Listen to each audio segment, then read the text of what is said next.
Uh, Good morning to all of you. I would like to address you on the topic how to address the student's problem. Let's see the issues and parameters one by one. It's a constructive approach towards teaching learning process. Look here, I have divided the entire presentation into different zones. Like student related problem could be with respect to curriculum. पढ़ाई के बारे में उनके कुछ issues हो सकते हैं, problem हो सकता है. उसके अलावा जो को करिकुलर एक्टिविटी होती है, पढ़ाई के साथ की जो एक्टिविटी होती है, उसके बारे में भी उनके इश्यूज और प्रॉब्लम हो सकते हैं. तथा उनका जो एक्स्ट्रा करिकुलर एक्टिविटीज है जिसके अंदर हम कल्चरल पकड़ेंगे, स्पोर्ट्स पकड़ेंगे, एनएसएस, एनसीसी, ये जो एक्स्ट्रा करिकुलर एक्टिविटी है, इसके कनेक्शन में स्टूडेंट्स के क्या प्रॉब्लम होंगे. इसके अलावा उनके पर्सनल प्रॉब्लम जो होते हैं वो भी कॉलेज में टीचर्स ने एड्रेस करना ये लोग एक्सपेक्ट करते हैं. तो वन बाय वन हम देखेंगे. चार पार्ट्स में मैंने मेरा प्रेजेंटेशन बिल्ड किया हुआ है. अभी जो सेशन हमारा जो 1.5 घंटे का है उसमें से आखिरी के 20 मिनट मैंने क्वेश्चन आंसर के लिए रखे हुए हैं, क्योंकि द सेशन जितना इंटरेक्टिव होता है उतना मीनिंगफुल होता है, उतना लाइव होता है. तो आखिरी के 20 मिनट इंटरेक्शन के लिए है, आपके प्रश्न और उत्तर. चलिए हम लोग स्टार्ट करते हैं हमारे प्रेजेंटेशन को. देखिए, जब करिकुलम की बात आती है तो स्टूडेंट का अटेंडेंस बहुत इंपॉर्टेंट है. स्टूडेंट क्लास में मौजूद होना बहुत जरूरी है. The attendance of the student is very significant. Student definitely attend the classes with respect to the interest of the student in the subject, at the same time how he is liking the teaching quality of a teacher.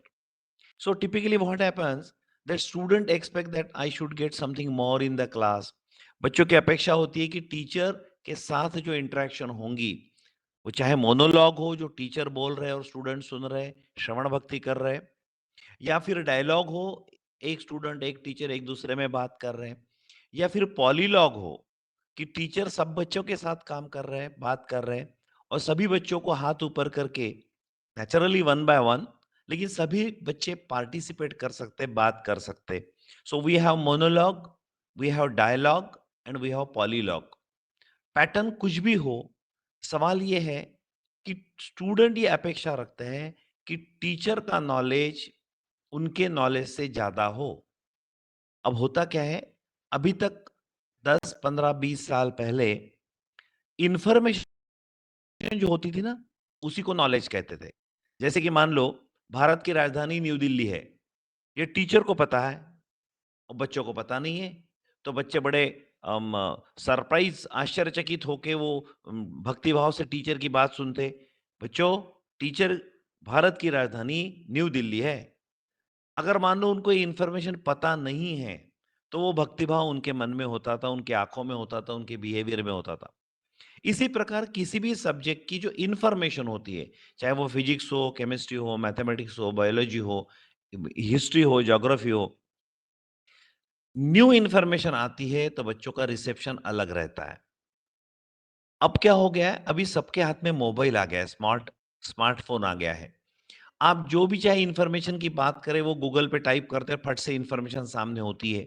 वो correct होती है, परिपूर्ण होती है, बहुत ज्यादा होती है. टीचर हमें इंफॉर्मेशन देगा उससे कई गुना ज्यादा होती है. उसमें हम और प्रोब भी कर सकते हैं. उसके छोटे छोटे जो पहलू है उसके अंदर भी हम घुस सकते हैं. हालांकि टीचर रेस्ट्रिक्टेड रहता है इंफॉर्मेशन में. तो जो इंफॉर्मेशन में टीचर सुपीरियर हुआ करता था बच्चों से, तो उसकी वजह से टीचर के बारे में रिस्पेक्ट ज्यादा रहता था और क्लास इंटरेस्टिंग हुआ करता था. अब हुआ क्या है कि इंफॉर्मेशन कंपोनेंट ये गूगल में आने के कारण जो फट से फिंगर टिप पे बच्चों को इंफॉर्मेशन मिल जाती है, तो वो टीचर को 1 घंटा उसी चीज के लिए सुनना पसंद नहीं करते. सेकेंडली, जो गूगल की इंफॉर्मेशन है वो घर के ले जा सकते हैं, डिजिटल फॉर्मेट में स्टोर कर सकते हैं, मन चाहे तो कॉपी कर सकते हैं. वो टीचर की रफ्तार से, टीचर की स्पीड से बोर्ड के ऊपर जो लिखा जा रहा है वो तुरंत लिखने की जरूरत नहीं है. देयरफॉर बच्चे जो क्लासेस में आते हैं, अटेंड करते हैं, उनको कुछ और चाहिए, उनको इन्फॉर्मेशन तो चाहिए ही, लेकिन इन्फॉर्मेशन के अलावा और कुछ चाहिए। तो मेरा पहला पॉइंट है, teacher must discuss the background knowledge of the topic.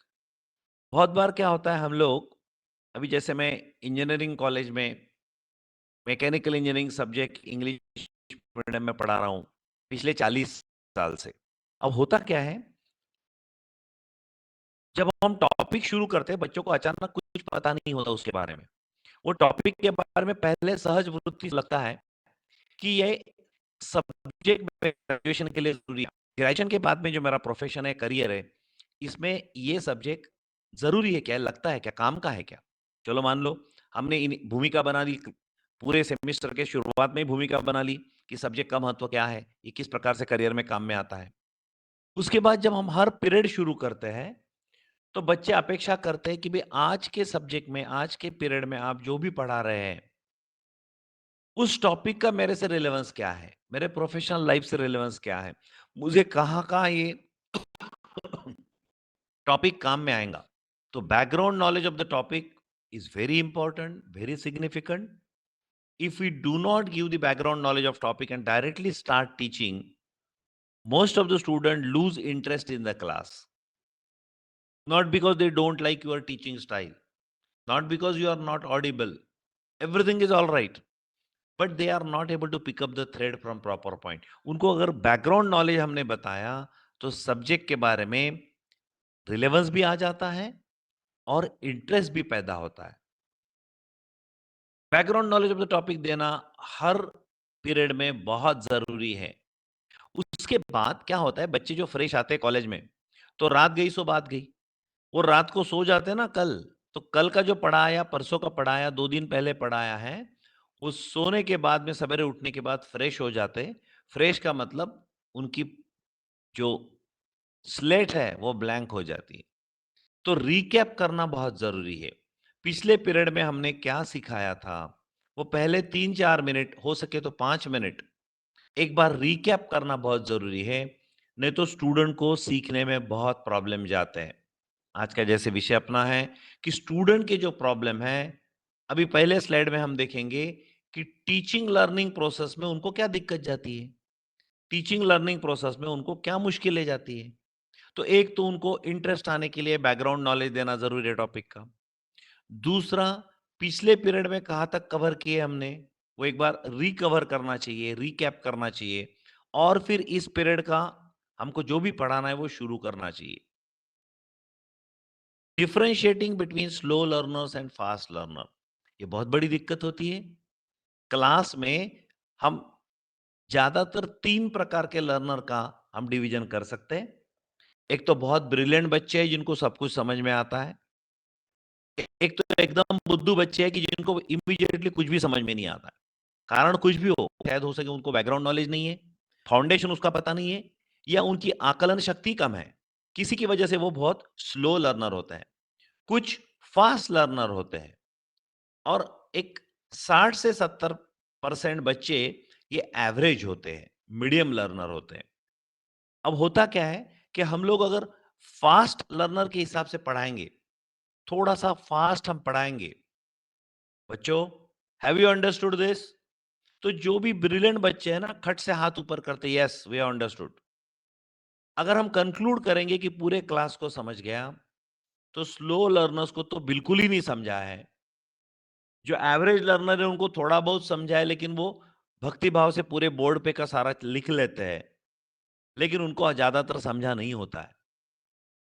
अगर मान लो इसके अलावा हम स्लो लर्नर के स्पीड से चलते हैं, बिल्कुल एकदम जिसको कहते हैं ना हम कि आखिरी के बच्चों को समझना चाहिए, सबसे कम आकलन शक्ति के बच्चे को समझना चाहिए, तो नेचुरली हमारा स्पीड कम हो जाएगा और हम पूरे क्लास भर में पढ़ाएंगे, तो ब्रिलियंट बच्चों को लगेगा कि आज के क्लास में 60 मिनट में मुझे पढ़ने लायक केवल 10 ही मिनट था।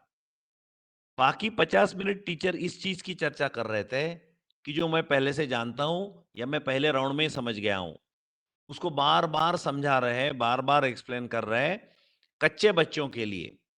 तो मेरा तो समय व जाया हो रहा है ना। अब सवाल ये होता है, चाहे टीचर कितना बेस्ट टीचर हो, कितने भी साल का उसे अनुभव हो, क्लास में हम पढ़ाएंगे तो कौन सी स्पीड से पढ़ाएंगे?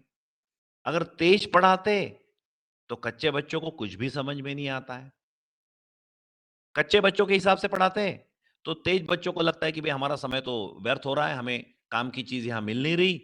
10 मिनट का मटेरियल है, हमने 1 घंटा गँवाया, वो 10 मिनट का घर में भी पढ़ सकते थे। तो naturally we have to take care of the slow learners as well as fast learners, which is a very tricky job. कहते हैं ना, हम किसी तार के ऊपर चलने वाला जो रहता है ना, सर्कस का व्यक्ति, उसकी जैसे हमारी अवस्था होती है कि कहीं भी स्पीड ज़्यादा हो जाए, तो कच्चे बच्चे नाराज़, स्लो हो जाए तो ब्रिलियंट बच्चे बोर हो जाते हैं। इसलिए हम लोग जनरली इस प्रकार की चीज करते हैं कि क्लास का स्पीड एवरेज बच्चों के हिसाब से रखो। उसके बाद आखिरी के 20 मिनट में 40 मिनट तो एवरेज बच्चों के हिसाब से सिखाओ। तो क्लास में के 60-70% बच्चे जो एवरेज है, उनको सब कुछ समझ जाता है। हैव यू अंडरस्टूड क्वेश्चन पूछने के बाद हम 2-3 एवरेज बच्चों को पूछेंगे कि भाई तुमको समझा क्या, तुमको समझा क्या। तो we ensure that average speed से 60 मिनट में से 40 मिनट पढ़ाएंगे, और हैव यू अंडरस्टूड करके एवरेज बच्चों को पूछे कि आपको समझा क्या, नहीं समझा।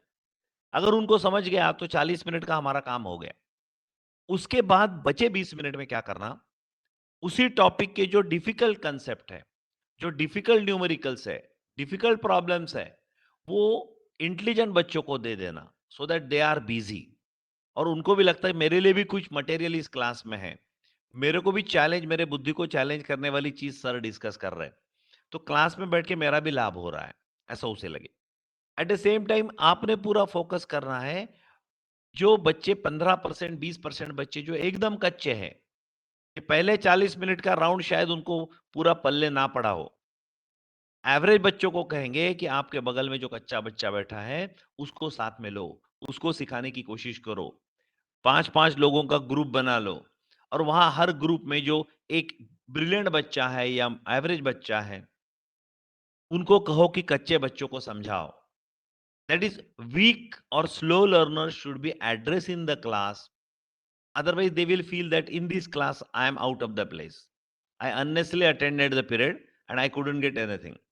So, differentiating between slow learner and fast learner, examination or otherwise, it is, you can differentiate among the good people, brilliant people, and after differentiating, we should be able to give appropriate treatment to them.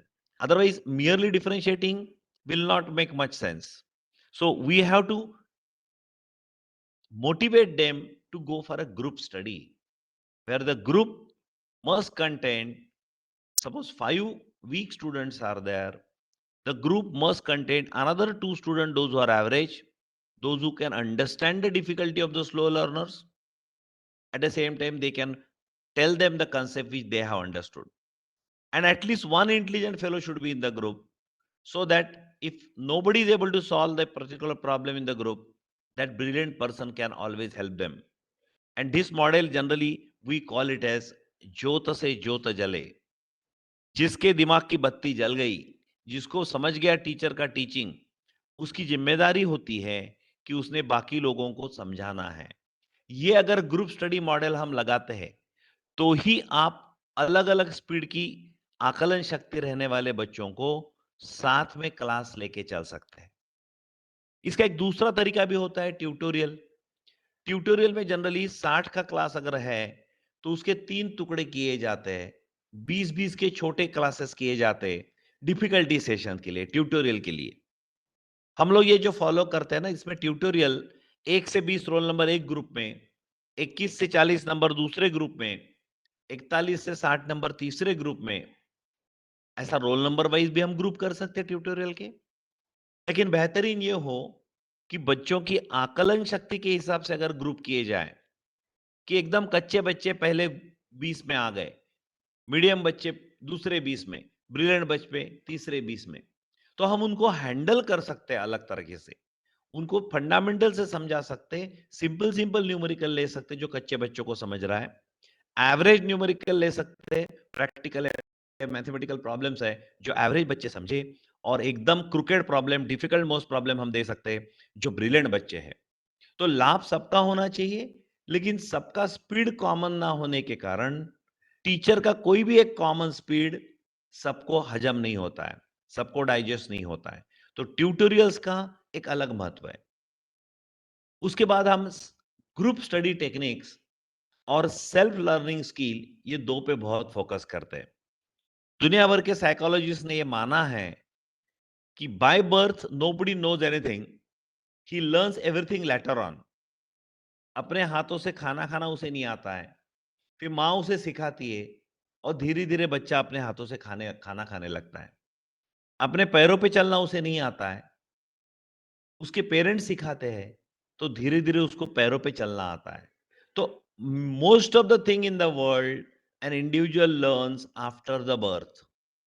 अगर ऐसी बात है, तो psychologist कहते हैं विश्व भर के, कि कहते भी जो भी चीज़ बच्चों को ज़िंदगी में नहीं आती है और पहली बार सीखनी है, चाहे वो एकेडमिक्स की हो या व्यवहार की हो, वो चीज़ अगर बच्चा अच्छी तरह से ऑब्ज़र्व करता है, किसी और को करते हुए, बच्चा अच्छी तरह से ऑब्ज़र्व करने के बाद बुक में से थोड़ा-सा समझ लेता है, स्टडी करता है, तो केवल ऑब्ज़र्वेशन और सेल्फ स्टडी, इससे बच्चे 100 सिलेबस अगर आपका है, तो 70% सिलेबस सेल्फ स्टडी द्वारा सीखा जा सकता है। In general we talk about.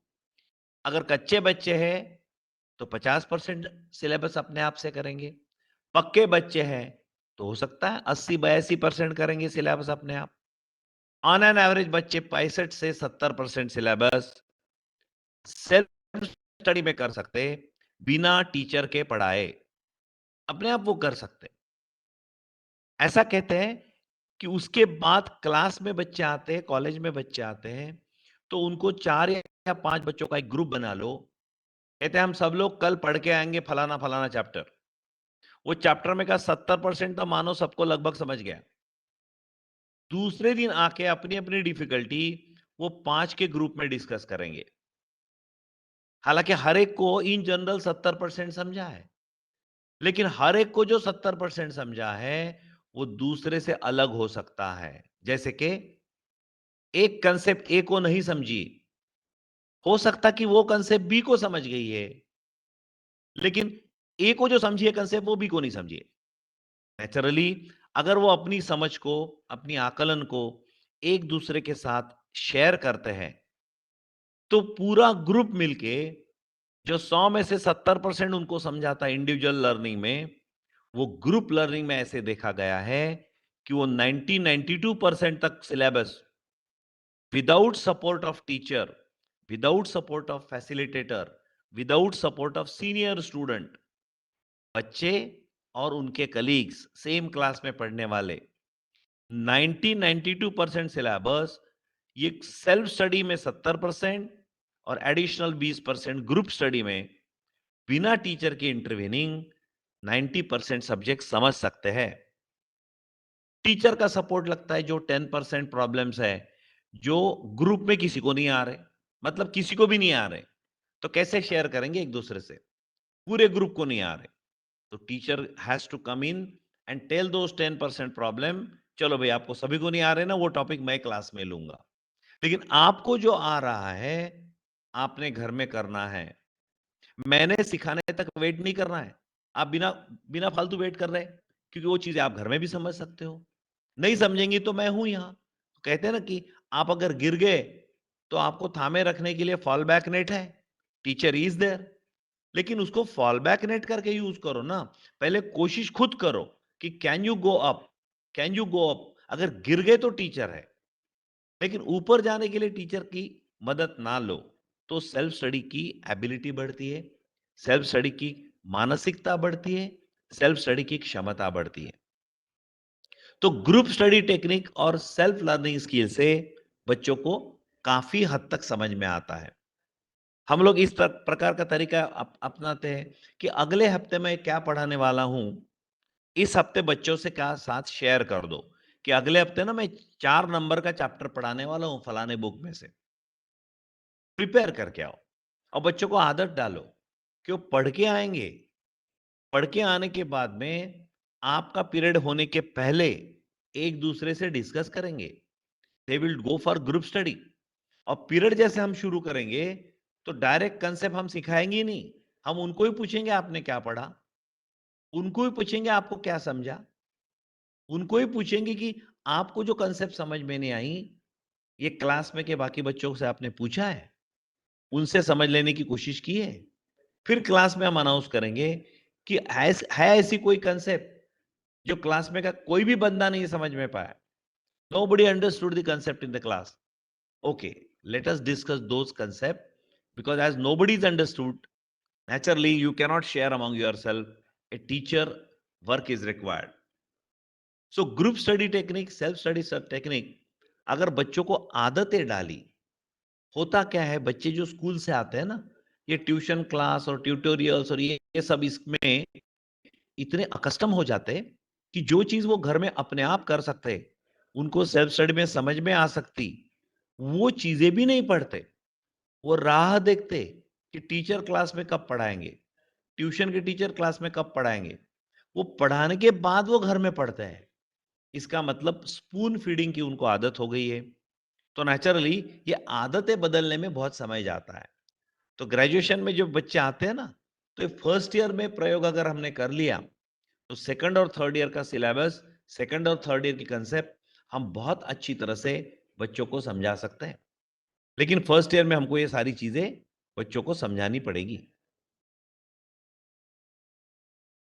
इसके बाद में हो याचं हाँ ऑनलाईन प्लीज, हो am I audible? Yes, sir. Yes, sir. Somebody's Should I mic is continue? on. Yes, sir. Okay, Just a okay. minute. Mute is I'll on. mute her. Yes, sir. Please continue. Okay. Then after all this thing, we need to have a psychological confidence building. Many times what happens, कि student is able to do a particular thing, but he doesn't have that confidence. ऐसे रामायण में कथा है, शायद आप सब परिचित होंगे। जब रामेश्वर में राम पूरी वानर सेना लेके आ गए, तो सबको एक अंदेशा था, एक डाउट था कि आगे जो श्रीलंका नाम का आइलैंड दिख रहा है, ये इस आइलैंड पे रावण ने सीता को छुपा के रखा है। लेकिन सबकी राह परामर्श हुआ कि भी चलो पहले तो कोई जाके देख के तो आए कि वाकई में छुपाया है कि नहीं छुपाया है। अगर छुपाया है तो उसे अपील करेंगे कि हम लौटा दो सीता माता को, और नहीं मानता तो युद्ध तो है ही। लेकिन पहले जाके कोई तो कंफर्म तो करके है कि वो वही है कि नहीं।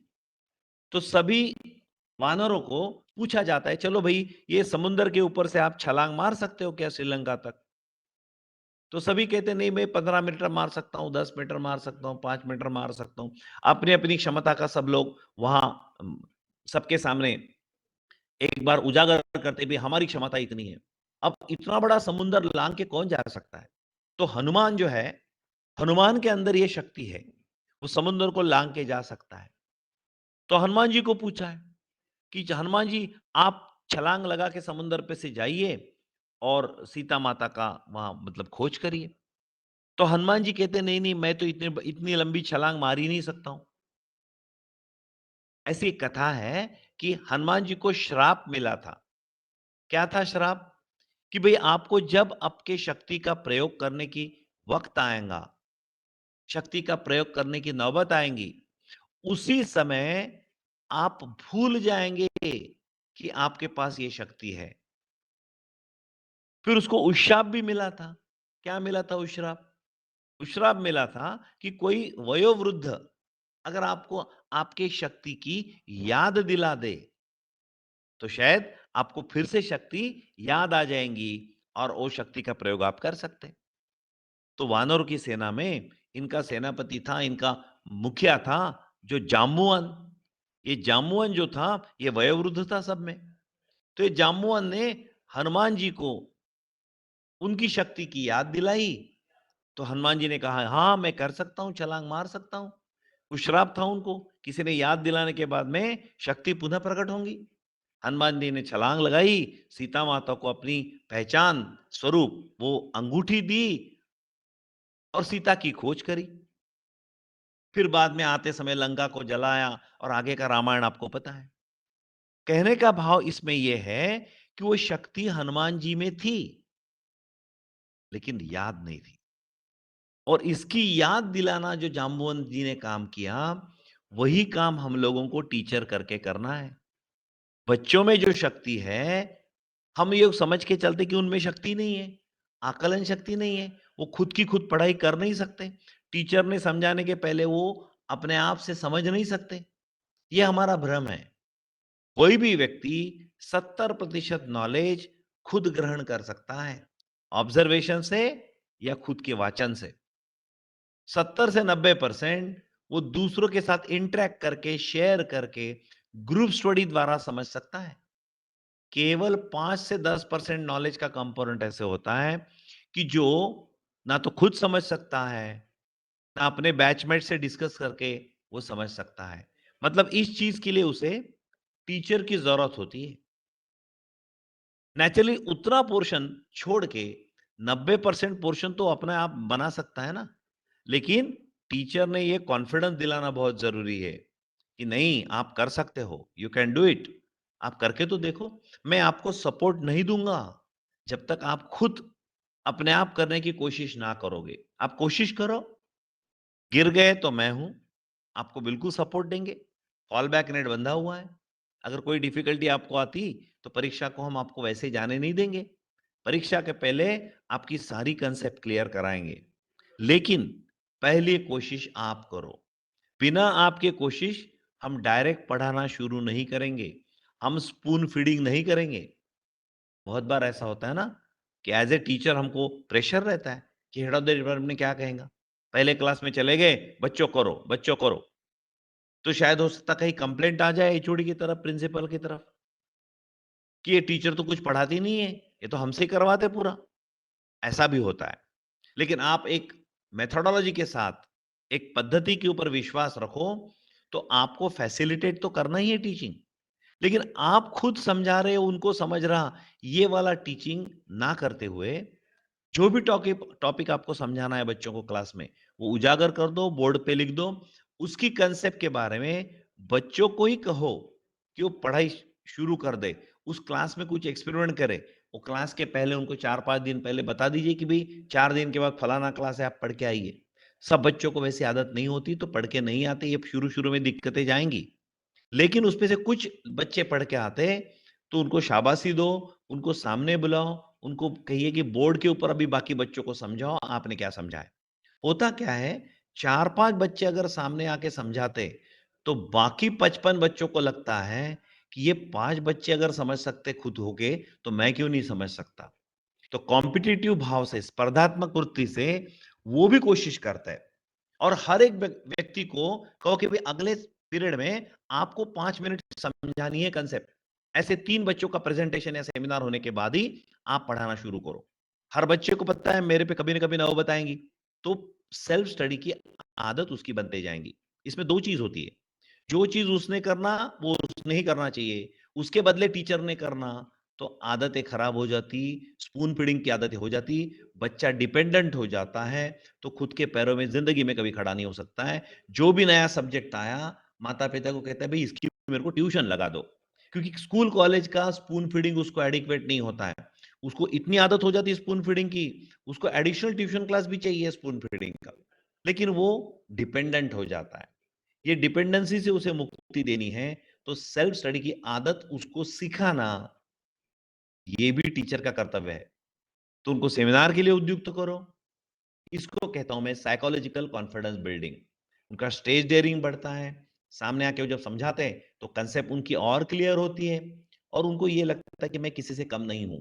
अगर क्लास के बाकी बच्चे बिना पढ़ाए हुए कुछ टॉपिक पे सेमिनार दे सकते हैं तो मैं भी दे सकता हूं। इसके लिए क्या जरूरी है, काउंसलिंग ऑफ द स्टूडेंट जरूरी है, जो मेरा 8वां पॉइंट है। किस प्रकार का काउंसलिंग है कि चलो भाई 70% नॉलेज सेल्फ स्टडी से आता है, 70 से 90% नॉलेज ग्रुप स्टडी से आता है, और टीचर ने टीचर टॉट लर्निंग जो केवल 10% है, ये पहले बार बार दोहराइए वहां, तो उनके मन में ये रजिस्टर होने दीजिए कि 90% सिलेबस समझने की जिम्मेदारी उनकी ही है, उनसे करवा लीजिए। शुरू के 3-4 महीने तकलीफ जाएंगी, वो मानने से मुकर जाएंगे, वो जाके एचओडी या प्रिंसिपल की तरफ कंप्लेंट करेंगे कि सर तो हमको कुछ भी नहीं पढ़ाते, हमसे ही करवा रहे करके।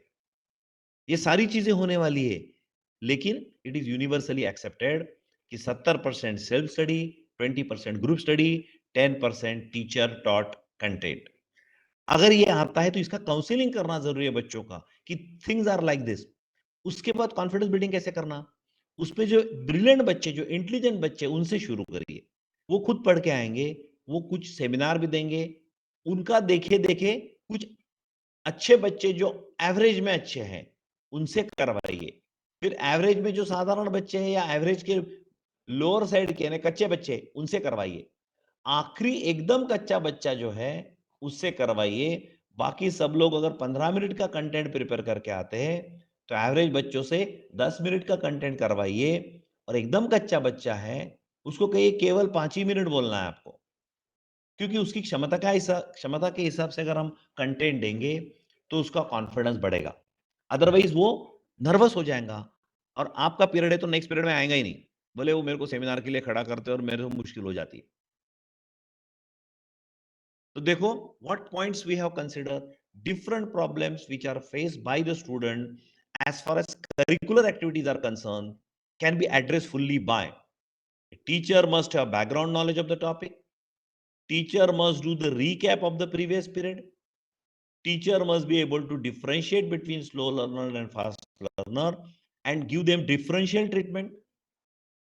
Teacher must have a group of tutorials, preferably divided into the good student in one group, moderate in second group, weak student in third group. ये मैं डिवीजन जो कह रहा हूं ना, ये सिखाने के हिसाब से है। अगर बच्चों से करवाने के हिसाब से अगर है तो मैं तो चाहूंगा एक 5 लोगों का ग्रुप करिए जिसमें एक बच्चा ब्रिलियंट हो, एक बच्चा एवरेज हो, 3 बच्चे कच्चे हो। क्योंकि अगर वो ग्रुप स्टडी के हिसाब से ग्रुप बनाने हैं तो इस प्रकार का मिक्स बनाना पड़ेगा। अगर आप पढ़ा रहे हो, उनको पढ़ना है, तो एक क्षमता के बच्चे एक बैच में आना चाहिए, तो आपके पढ़ाने का स्पीड आप एडजस्ट कर सकते हैं। तो बच्चों को टीचर अगर पढ़ा रहा है तो सेम कैलिबर के बच्चे एक ग्रुप में होना ज्यादा अच्छा होता है। बच्चों को अगर ग्रुप स्टडी करना है तो उसमें 3 कच्चे बच्चों के साथ एक एवरेज भी होना जो उनको समझा सकता है, और एक ब्रिलियंट भी बच्चा वहां होना जो किसी को कुछ नहीं समझा तो वो समझा सकता है। Then only the group can get enrich. तो ग्रुप बनाने के तरीके ग्रुप स्टडी के हिसाब से अलग जहां मिक्स ग्रुप होगा, और टीचर टॉट स्टडी के हिसाब से अलग जहां क्लासिफाइड ग्रुप होगा। उसके बाद सेल्फ लर्निंग और ग्रुप स्टडी का महत्व उनको समझाना है, काउंसिल करना है, और ये उनसे करवा लेना है। क्योंकि वो तो शुरू में मानेंगे नहीं, सर आपने पढ़ाया नहीं तो हम कैसे समझेंगे, आपने पढ़ा नहीं तो हमको कैसे समझेगा, ये टीचर तो हमको पढ़ाती नहीं है, घर से पढ़ के आओ बोलते। मतलब they will have a complaint वाला उनका मोड रहेगा, तकरार करने के हिसाब से उनकी मानसिकता रहेगी। उनमें साइकोलॉजिकल कॉन्फिडेंस बिल्डिंग कराइए, उनको सामने आके सेमिनार देने के लिए उद्युक्त कराइए, हौसला बढ़ाइए उनका, तो उनको पढ़ाई में रुचि आएगी, इंटरेस्ट आएगा, और सेल्फ कॉन्फिडेंस ट्रेमेंडस बढ़ेगा। जब उनको पता चलता है कि नया टॉपिक जो टीचर ने एक भी बार क्लास में नहीं पढ़ा है, मैं खुद होके घर पढ़ रहा हूं और मुझे समझ में आ रहा है, तो सेल्फ कॉन्फिडेंस, आत्मविश्वास जबरदस्त उनका बढ़ेगा और पढ़ाई भी ज्यादा मीनिंगफुल होगी। चलिए, करिकुलर एक्टिविटी के बाद हम दूसरे एक्टिविटी की तरफ बढ़ते हैं, स्टूडेंट प्रॉब्लम्स रिलेटेड टू को curricular and extra curricular activities. अब डिफरेंस क्या होता है को करिकुलर एंड एक्स्ट्रा करिकुलर? को करिकुलर क्या होता है? जो करिकुलम में एग्जैक्टली मेंशन नहीं है बट करिकुलम से रिलेटेड है।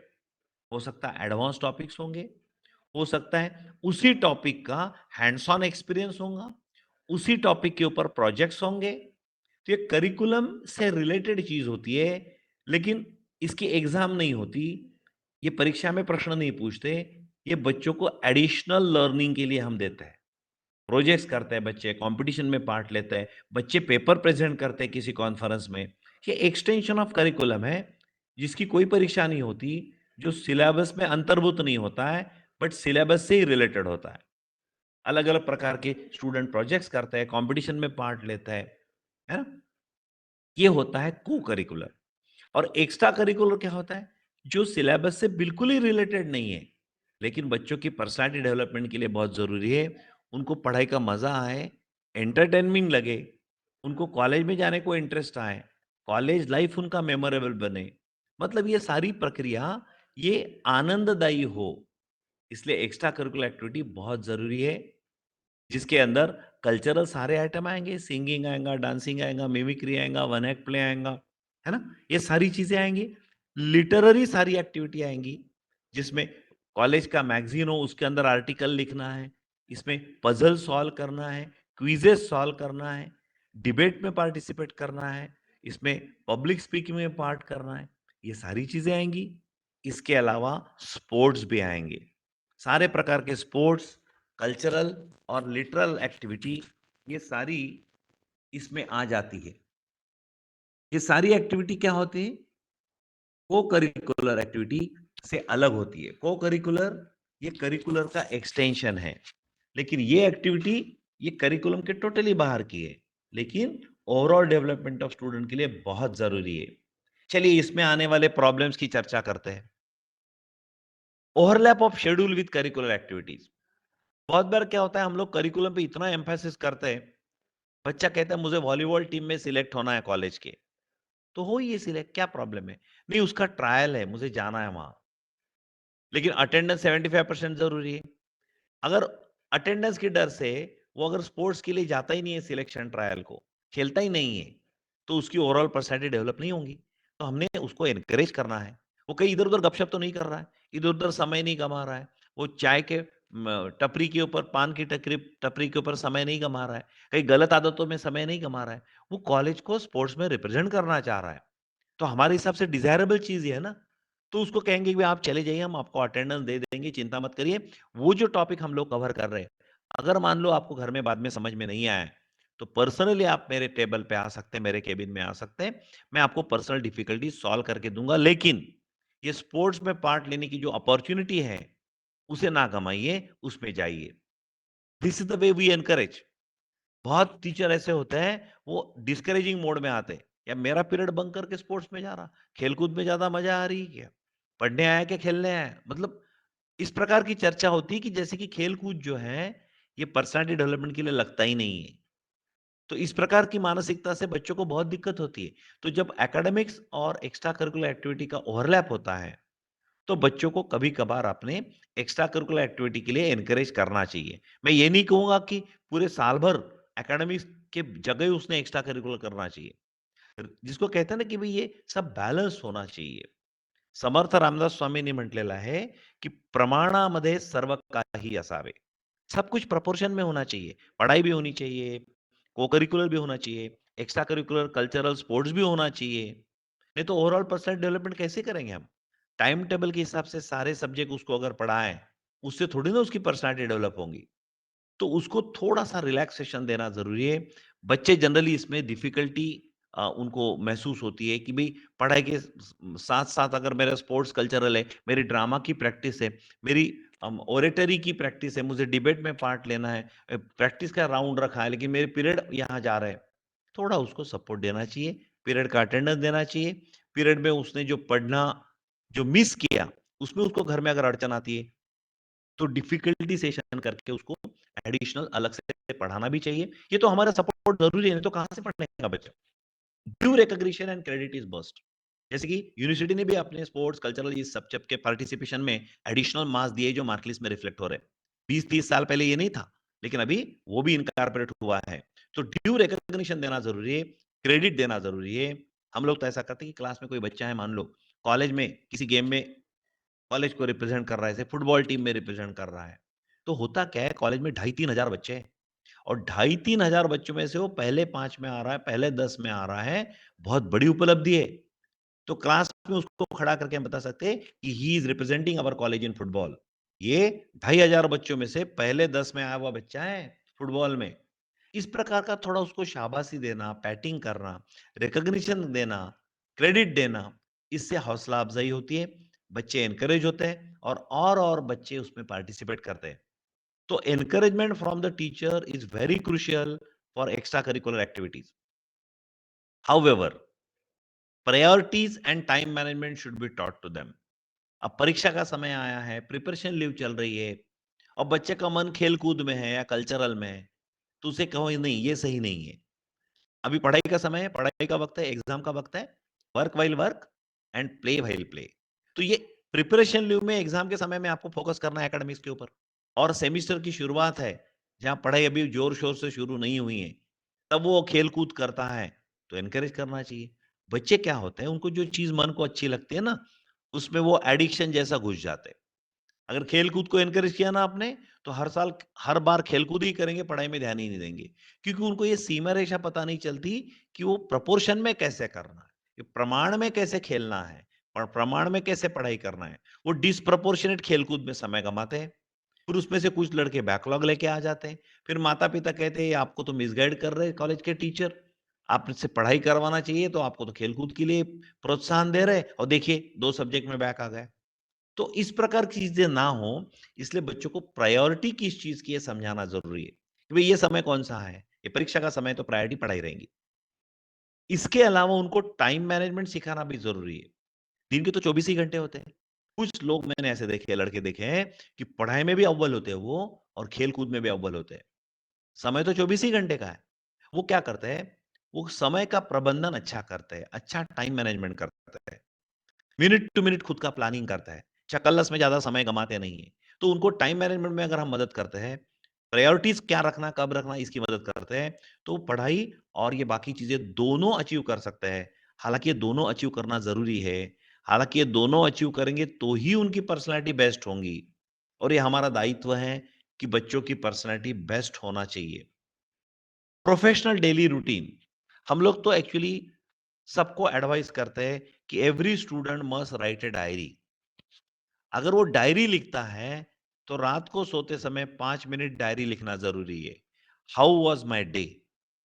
कल रात को सोते समय मैंने जो सोचा था कि आज के दिन में ये चीज़ें करूँगा मैं, उसमें से कितनी चीज़ें हुई है? नहीं हुई तो क्यों नहीं हुई? क्या मेरा प्लानिंग गलत था? क्या इम्प्लीमेंटेशन गलत था? क्या एक्सटर्नल पैरामीटर आ गए? बहुत बार ऐसा होता है ना कि बाहर गाँव से मेरा दोस्त आ गया और मैंने जो कल का प्लानिंग किया पूरा चौपट हो गया। फिर 2 घंटे सवेरे पढ़ाई करूँगा, शाम को 1 घंटा करूँगा, और वो दोस्त आया उसी के साथ पूरा दिन का चला गया मेरा। तो इसको कहते हैं एक्सटर्नल फैक्टर। घर में कोई बीमार हो गया, दादा-दादी, नाना-नानी, और उनकी सेवा में, उनके अटेंडेंस में समय ज़्यादा चला गया। तो इसको कहते हैं एक्सटर्नल फैक्टर। अगर ये प्लानिंग का पार्ट हो सकता है, तो ये सारी चीज़ें कल रात को मैंने क्यों नहीं सोची? कल रात को अगर मुझे पता है कि घर में कोई बुजुर्ग बीमार है, तो उसको 1 या 2 घंटा मुझे सेवा में देने हैं, तो मेरे प्लानिंग का पार्ट बन जाएगा। 1 या 2 घंटे मैं स्पेयर करूँगा उसके लिए, और बचे समय में मेरी पढ़ाई और खेल-कूद मैं प्लान करूँगा। बहुत बार होता है ना कि कल रात सोते समय हमने प्लानिंग किया, तब पता ही नहीं है कोई बीमार है या ऐसा। सडनली सवेरे हो गया, कोई बीमार हो गया, तो अचानक आने आई वाली चीज़ तो करनी पड़ेगी ना अचानक। जो इम्पोर्टेंट है वो तो करनी पड़ेगी चीज़। तो इसको कहते हैं एक्सटर्नल फैक्टर। तो कल रात को मैंने जो सोचा, वो आज दिन में क्यों नहीं हुआ? इसके क्या-क्या कारण हैं? क्या मेरा प्लानिंग गलत था?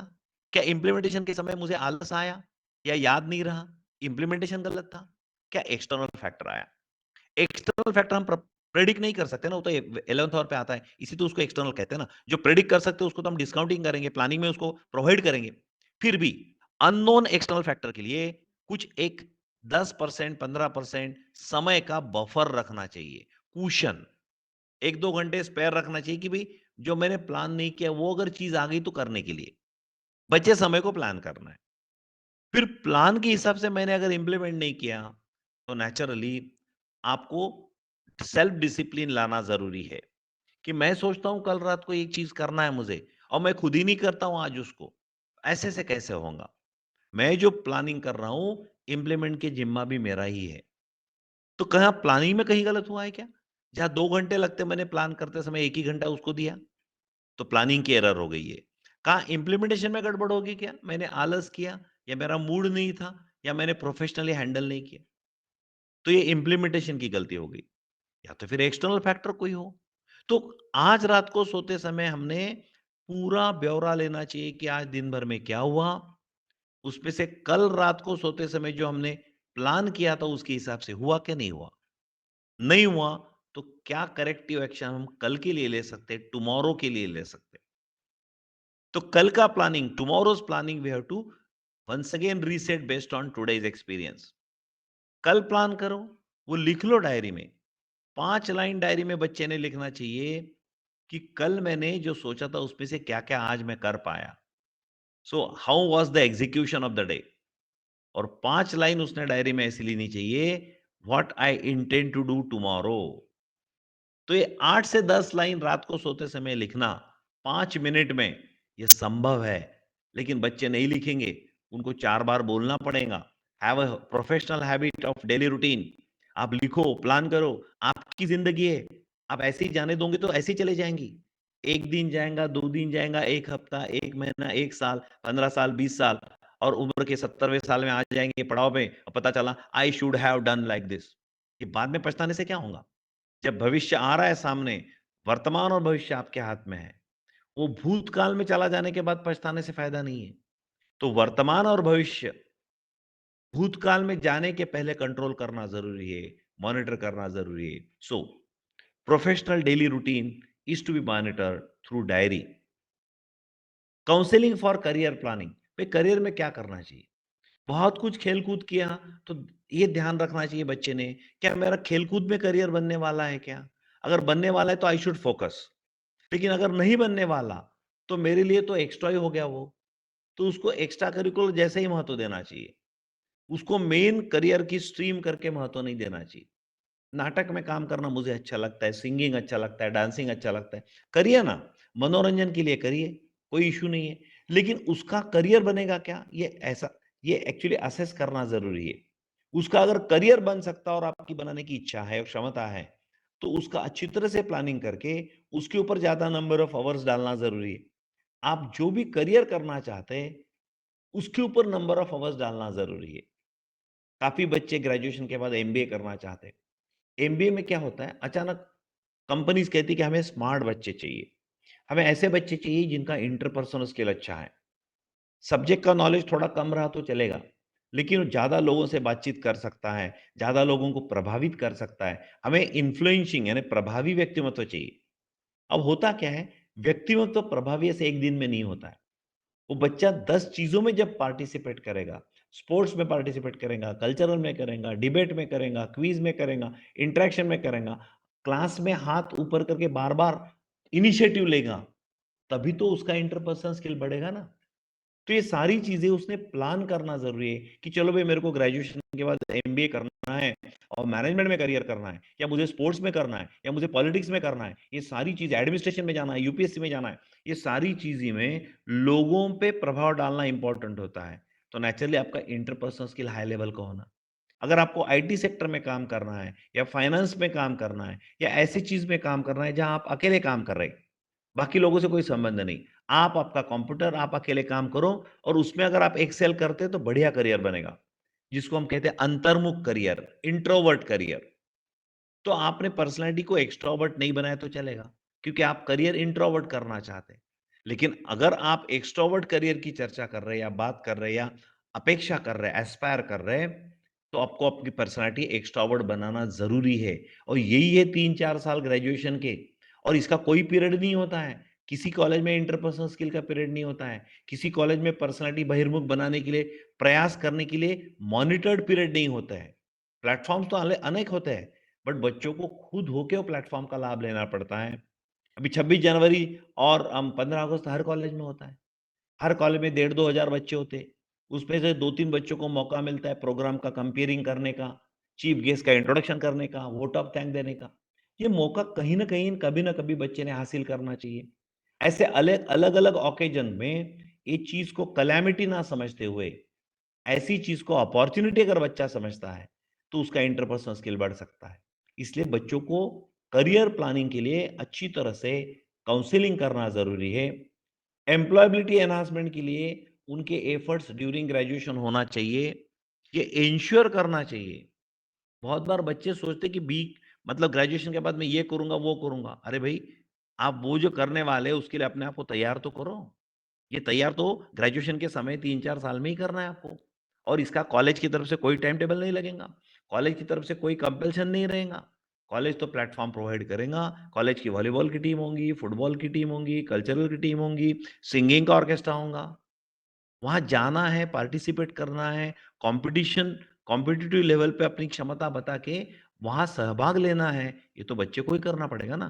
कॉलेज तो प्लेटफॉर्म देगा, कॉलेज ये थोड़ी ना इंश्योर करता है कि कॉलेज के 2000 बच्चे तो 2000 बच्चों को ड्रामा आना चाहिए या 2000 बच्चों को सिंगिंग आना चाहिए और 2000 में से हर एक बच्चे को ओरेटरी आनी चाहिए। ऐसा नहीं होता है। ये तो प्लेटफॉर्म जनरल देते हैं, बच्चों को लाभ उठाना होता है। तो वो बच्चा एफर्ट ले रहा कि नहीं एम्प्लॉयबिलिटी एनहांसमेंट के लिए, चाहे सेल्फ एम्प्लॉयमेंट हो, एंटरप्रेन्योरशिप हो या किसी और की नौकरी एम्प्लॉयमेंट हो, वो खुद अपने आप को एम्प्लॉयबल बनाने के लिए प्रयास कर रहा है कि नहीं, ये देखना टीचर का कर्तव्य है।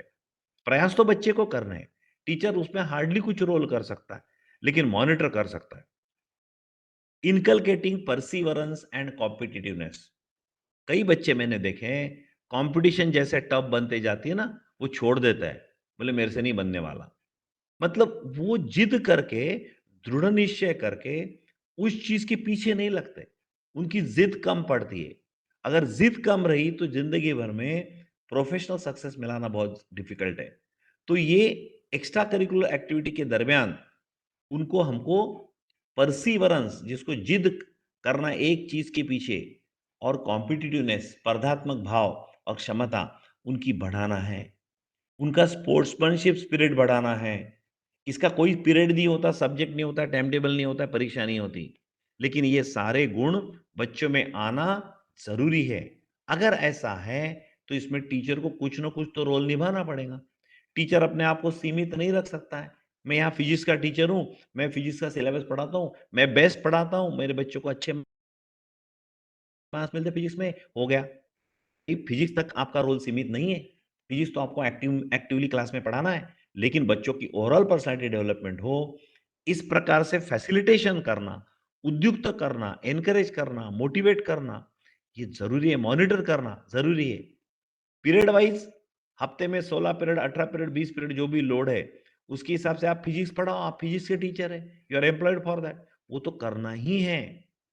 लेकिन 40 पीरियड होते हैं वीक में, 40 क्लॉक आवर हम बिताते हैं वीक में। 18 से 20 क्लॉक आवर हमने मान लो पीरियड ले लिए, बचे 18 से 20 क्लॉक आवर हमें काउंसिल करना है, मोटिवेट करना है, एनकरेज करना है बच्चों को, उनसे करवा लेना है, उनको तैयार करना है एम्प्लॉयमेंट के लिए। तो मेरे हिसाब से करिकुलर एक्टिविटी में टीचर जितना अपना रोल निभाते हैं, उसके 5% रोल भी निभाते नहीं है एक्स्ट्रा करिकुलर एंड को करिकुलर के लिए। ये हमारी व्यथा है।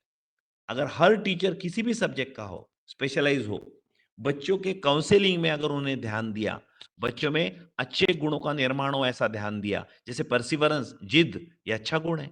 स्पर्धात्मक भाव अच्छा गुण है। खिलाड़ी वृत्ति, ये अच्छा गुण है। अच्छी तरह से बोलना, प्रभावी रीत्या अपना कम्युनिकेशन करना, संवाद कौशल्य, ये गुण है।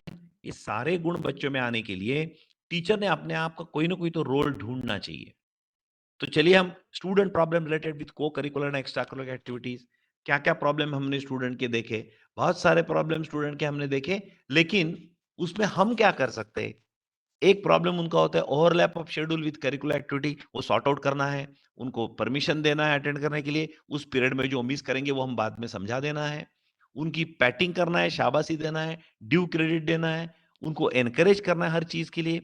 उनको प्रायोरिटी कैसे रखना समझाना है, उनको समय का प्रबंधन सिखाना है, टाइम मैनेजमेंट सिखाना है, डायरी कैसे लिखना, प्रोफेशनल डेली रूटीन कैसे करना, ये सिखाना है।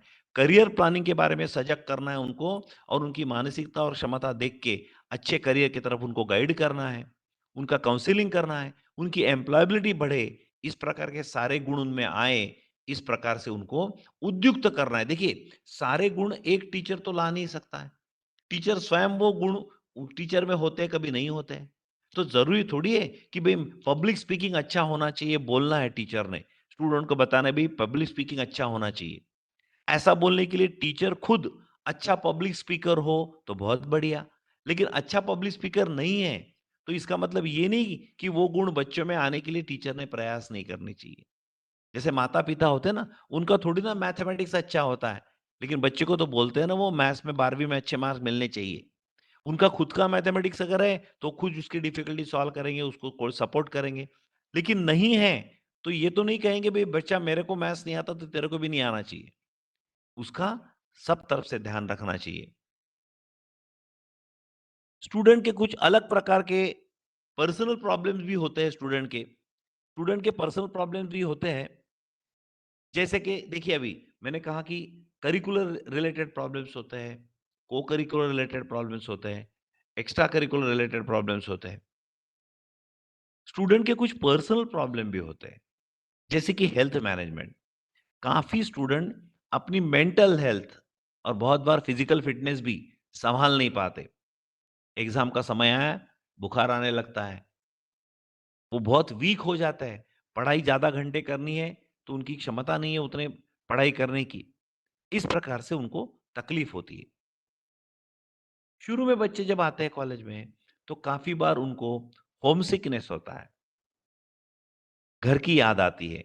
तो टीचर ने 2-4 शब्द उनके साथ अगर बोल दिए, "चलो भई तुम्हारे घर में कौन-कौन है? माता-पिता है, भाई-बहन है, पिता कहाँ काम करते हैं, नौकरी कहाँ करते हैं, माताजी काम कर रही हैं, कहीं और कर रही, भाई-बहन है वो कौन-सी पढ़ाई कर रहे हैं, है ना? तुम्हारे साथ रिलेशनशिप कैसे है, दादा-दादी, नाना-नानी है कि नहीं है?"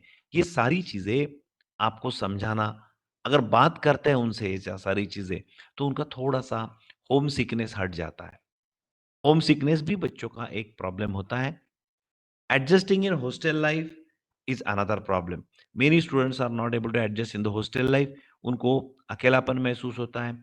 कभी-कभार ज़्यादा काम का बोझ आता है, जैसे कि अपने कपड़े अपने धोना है, अपने शूज़ को पॉलिश खुद करना है। ये सारे काम घर में सपोर्ट सिस्टम होती है, तो काफ़ी लोगों को आदत नहीं होती है हॉस्टल में सारी चीज़ें करने की। बहुत बार हॉस्टल का खाना उनको अच्छा नहीं लगता है। कभी-कभार सीनियर स्टूडेंट जो है, उनको तकलीफ देते हैं। तो हॉस्टल लाइफ़ के कुछ अलग प्रॉब्लम होते हैं। इसके बारे में कोई टीचर, सब्जेक्ट टीचर चर्चा नहीं करते, तो उनको सब्जेक्ट टीचर अपने लगते ही नहीं है। उनको सब्जेक्ट टीचर अपने नहीं लगते। Then getting addicted to bad habits. ये दौर ऐसा होता है, जो टीनेजर बच्चे हमारे यहाँ कॉलेज में आते हैं, तो बहुत ससेप्टेबल होते हैं बैड हैबिट के लिए। किसी को बच्चे होते हैं, कुछ नहीं होता, करके देख, चख के देख, हमने देखा है, मज़ा आती है। तो कोई सिगरेट का उसको एडिक्शन लग जाता है, कभी पान तम्बाकू खर्रा का एडिक्शन लग जाता है, कभी शराब का एडिक्शन लग जाता है। आपका दौर ऐसा है कि कभी ड्रग्स है और बाकी सारी नशे की चीज़ें, उनका एडिक्शन लग जाता है। तो एडिक्शन ये बहुत लगता है, ये उम्र भी वैसे है, तो उनको इसका इम्पोर्टेंस ये सारी चीज़ें समझा के ये चीज़ उनको करना बहुत ज़रूरी है। तो इनसे उनको हटाना है, ये हमारी ज़िम्मेदारी है। इसी समय में ये एक 1 मिनट में जस्ट मोमेंट।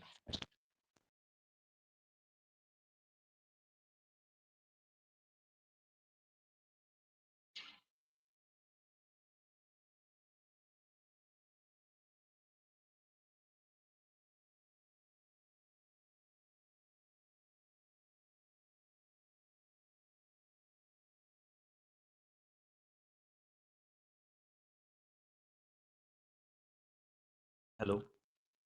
हाँ, sorry sorry for disturbance, some students were waiting for urgent sign.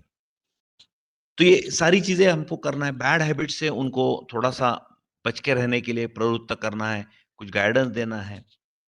इसके साथ इनके इस उम्र में डिस्ट्रैक्शन बहुत होता है।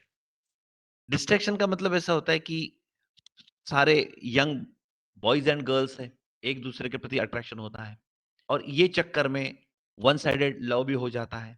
इन चक्कर में पढ़ाई में ध्यान नहीं रहता है। कॉलेज में तो डेली आते हैं, क्योंकि कॉलेज में उनको आना है, अपने जो भी दोस्त है या जिसको वो चाहते हैं, वो बॉय या गर्ल को देखना है, उनके साथ समय बिताना है, तो कॉलेज में तो डेली आते, लेकिन पीरियड नहीं करते। पीरियड करेंगे तो भी उनका पीरियड में ध्यान नहीं होता है और ये सारी चीज़ बच्चा 1-2 सब्जेक्ट फेल होने के बाद ही पेरेंट्स को पता चलता है कुछ तो गड़बड़ है। लेकिन टीचर तो कॉलेज में ही है ना, तो ये सारी चीज़ को डिस्करेज करना चाहिए, ऐसा मैं नहीं कहूँगा। ये स्वाभाविक है, उस इस उम्र में ऐसी चीज़ें होना स्वाभाविक है। इसका बैलेंस कैसे रखना है, ये बच्चों को समझाना ज़रूरी है। बच्चों को समझाना ज़रूरी है कि हर चीज़ जो हम लॉजिकल एंड में लेके नहीं जा सकते, उसमें ज़्यादा समय नहीं बिताना है, डिस्ट्रैक्शन को मिनिमाइज़ करना है। कभी-कभी डिस्ट्रैक्शन स्पोर्ट्स का भी होता है। एक नशा जैसे आ जाती है बच्चों को, वॉलीबॉल खेल रहा है तो वॉलीबॉल ही खेल रहा है, दिन भर वॉलीबॉल ही खेल रहा है। तो अल्टीमेटली एक्स्ट्रा करिकुलर एक्टिविटी में इतना ज़्यादा वो मशगूल हो जाते हैं कि उनके बैलेंसिंग नहीं रहता है, उनको पढ़ाई भी तो करनी है। तो डिस्ट्रैक्शन किसे कहेंगे हम लोग? कि जो जिस चीज़ में जितना समय देना चाहिए, उससे अलग समय अगर बच्चे दे रहे हैं, ज़्यादा का डिस्प्रोपोर्शनेट समय दे रहे हैं, तो इसे हम डिस्ट्रैक्शन कहेंगे। Defocusing for career goal. Career goal उनका, जैसे मान लो हमने काउंसलिंग कर लिया, फर्स्ट ईयर में पता चला उनको यूपीएससी देनी है। अब यूपीएससी में क्या होता है, बच्चों को सब्जेक्ट्स होते हैं ना, हिस्ट्री होता है, सब साइकोलॉजी होता है, सोशियोलॉजी होता है। अब ये सारी चीजें मान लो उनको बीएससी कर रहा है वो मैथमेटिक्स, तो ये सारी चीजें उनके सिलेबस में तो है नहीं, उनको एक्स्ट्रा पढ़नी है। एक्स्ट्रा पढ़ने के लिए शुरू-शुरू में तो बहुत करते हैं, आरंभ शुरू होते हैं, पढ़ाई करते हैं, फलाना-ठिकाना बुक लेके घर आते हैं, डेली पढ़ाई करते हैं 1 घंटा, 2 घंटा और धीरे-धीरे क्या हो जाता है, वो उनको उनका मन नहीं लगता है। क्योंकि क्लास के बाकी बच्चे ये आईएएस होना वगैरह उनका गोल नहीं है मान लो, तो नेचुरली वो बोलते हैं क्या पढ़ाई कर रहे हैं, फालतू समय बिता रहे हैं, फलाना-ठिकाना मतलब दे डिस्करेज हिम फ्रॉम दैट। धीरे-धीरे क्या होता है, बच्चा करियर गोल से डिफोकस हो जाता है और बाद में अपने करियर गोल को अबंडन कर देता है। मुझे बनना है लेकिन भई ये बी ग्रेजुएशन होते समय तो पॉसिबल नहीं है, आईएएस की पढ़ाई करना, यूपीएससी करना, ऐसा करते ग्रेजुएशन पूरा होने के बाद बढ़िया 2-3 साल पढ़ाई करते। हो क्या गया? जो सारी चीज़ें ड्यूरिंग ग्रेजुएशन वो कर सकता है, अलोंग विथ ग्रेजुएशन कर सकता है, वो उसने कर दी पोस्टपोन ग्रेजुएशन के बाद और ग्रेजुएशन के बाद उसको यूपीएससी एग्ज़ाम पास होने में बिना कारण 3 से 5 साल लगेंगे।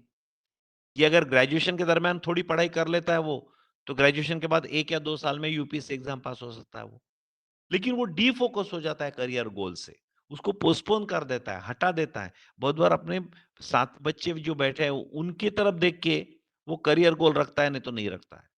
कहते बाकी लोग तो नहीं रख रहे, किसी को यूपीएससी नहीं देना है, आईएएस नहीं होना है, फिर मैं कहाँ बनूँ अकेला?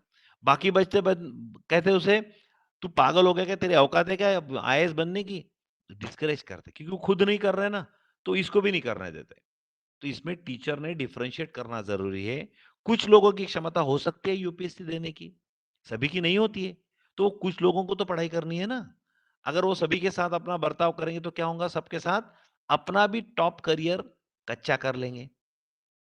इसमें सेल्फ मोटिवेशन बहुत बार कम पड़ता है। बार-बार टीचर जब उसको पिन करते हैं ना, टीचर मोटिवेट करते हैं, तो सजग हो जाता है बच्चा, इमीडिएटली काम करना शुरू करता है। 8-15 दिन हो गए टीचर से बात नहीं हुई, तो फिर से उसका मोटिवेशन कम हो जाता है। स्वयं प्रेरणा आनी चाहिए, अंदर से उसको मोटिवेट होना चाहिए, इतना आपने उसको जागरूक करना चाहिए।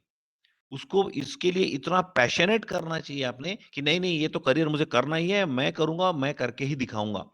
और जीत के उसको उदाहरण देने चाहिए इतिहास के, बाकी इधर के, उधर के कि देखिए क्या उम्र है आपकी? 18 साल, 19 साल, 20 साल। कहते कच्ची उम्र है, छोटी उम्र है, टीनेजर है। नहीं-नहीं, उसको उदाहरण दीजिए। उम्र के 14वें साल में अपनी करांगुली का खून महादेव के ऊपर अभिषेक करके शिवाजी महाराज ने स्वराज्य की शपथ ली थी। दृढ़ निश्चय की शपथ ली थी, पैशनेट ज़िंदगी की शपथ ली थी। जो ज़िंदगी में बड़े वो लोग हुए हैं, उम्र की 14 साल, 15 साल में उन्होंने बड़े-बड़े रिज़ॉल्यूशन किए हैं और अपने प्रतिज्ञा को, अपनी शपथ को अड़िग रहे हैं। तब तो बने ना शिवाजी महाराज, जो मृत्यु के बाद 500 साल, 400 साल, 300 साल के बाद लोग यादें रख रहे हैं। अगर आप दृढ़ निश्चय नहीं रखोगे, तो आपकी पर्सनैलिटी, आपका व्यक्तित्व दुनिया के लिए, समाज के लिए कोई कोई मायने नहीं रखेगा। Nobody will give respect to you. आपको कहीं न कहीं रिज़ॉल्व करना है। कहीं न कहीं ये सेल्फ मोटिवेशन की अंदर की बात कि मैं तो कुछ करूँगा, मैं कुछ करके दिखाऊँगा दुनिया को। ये वाला मोड जिसको कहते हैं अचीवमेंट मोटिवेशन, ये बच्चों में इनकलकेट करना ज़रूरी है। और आखिरी सेल्फ मैनेजमेंट। ये सब हो गया, बच्चा प्रेरित हो गया, लेकिन वो अपने आप को मैनेज ही नहीं कर रहा है।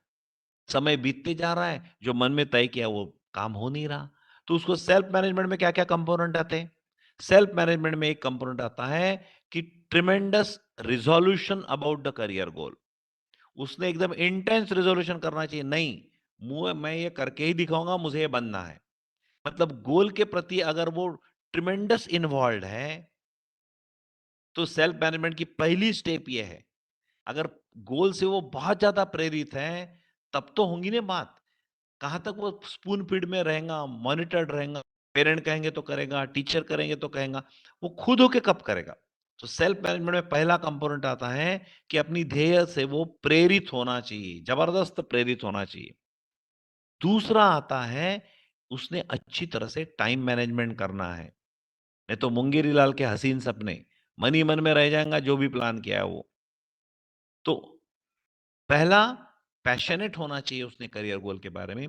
दूसरा टाइम मैनेजमेंट उसने अच्छी तरह से करना चाहिए और आखिरी सेल्फ डिसिप्लिन उसने इम्प्लीमेंट करना चाहिए। तो देखेंगे कि बहुत बढ़िया करियर बन सकता है। दोस्तों, बहुत सारे इश्यूज है, लेकिन problem related with the student के जो मेजर इश्यूज है मैंने उजागर किए। 4 प्रकार में मेजर इश्यूज को फिर से मैं रीडिफाइन करना चाहता हूं। एक पढ़ाई के बारे में, जो करिकुलर एक्टिविटीज के बारे में स्टूडेंट्स के प्रॉब्लम्स हैं।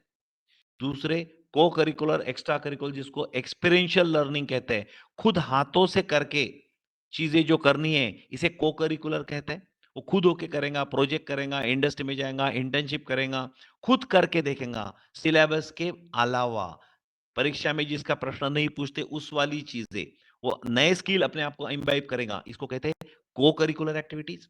और खेल कूद, NCC, NSS, sports, literary activity, debate, quiz, ये सारी होगी एक्स्ट्रा करिकुलर एक्टिविटी। ये तीनों सेक्टर में उसको सपोर्ट सिस्टम की जरूरत है, टीचर की। ये तीनों सेक्टर में बच्चे के बहुत सारे प्रॉब्लम होते हैं, और जैसे कि आखिरी के स्लाइड में मैंने बताया है कि पर्सनल प्रॉब्लम भी होते हैं, कुछ किसी को हेल्थ के प्रॉब्लम होते हैं, मेंटल हेल्थ के प्रॉब्लम होते हैं, किसी को ओवर कॉन्फिडेंस होता है, किसी को अंडर कॉन्फिडेंस होता है, सुपीरियरिटी इंफीरियरिटी कॉम्प्लेक्स होते हैं, बच्चों में कभी कभी जेलसी होती है, एनवी एलिमेंट होता है। ये सारे मेंटल हेल्थ के प्रॉब्लम है। शुरू शुरू में बच्चे होम सिक होते हैं, adjusting with hostel life is a problem, but then once they become senior, the fear of getting addicted to bad habits is there. Distraction तो होता ही है हर उम्र में। ये उम्र में, टीन एज में तो बहुत ज्यादा होता है, और पेरेंट के साथ शेयर नहीं करते, अपने फ्रेंड के साथ शेयर कर नहीं सकते, बहुत बार डिस्ट्रैक्शन बहुत होता है। Defocusing for career goal is a very normal thing, और उसमें पंपिंग करो मोटिवेशन, तो 8 दिन 15 दिन एकदम ताव में रहते, तेजी में रहते हैं, और 10-15 दिन के बाद में फुस, हवा निकल जाती है उनके गुब्बारे की, और फिर से बॉटम पे आ जाते, back to square one. Self motivation or self management is very much essential for the student to cope up with and carry ahead different activities.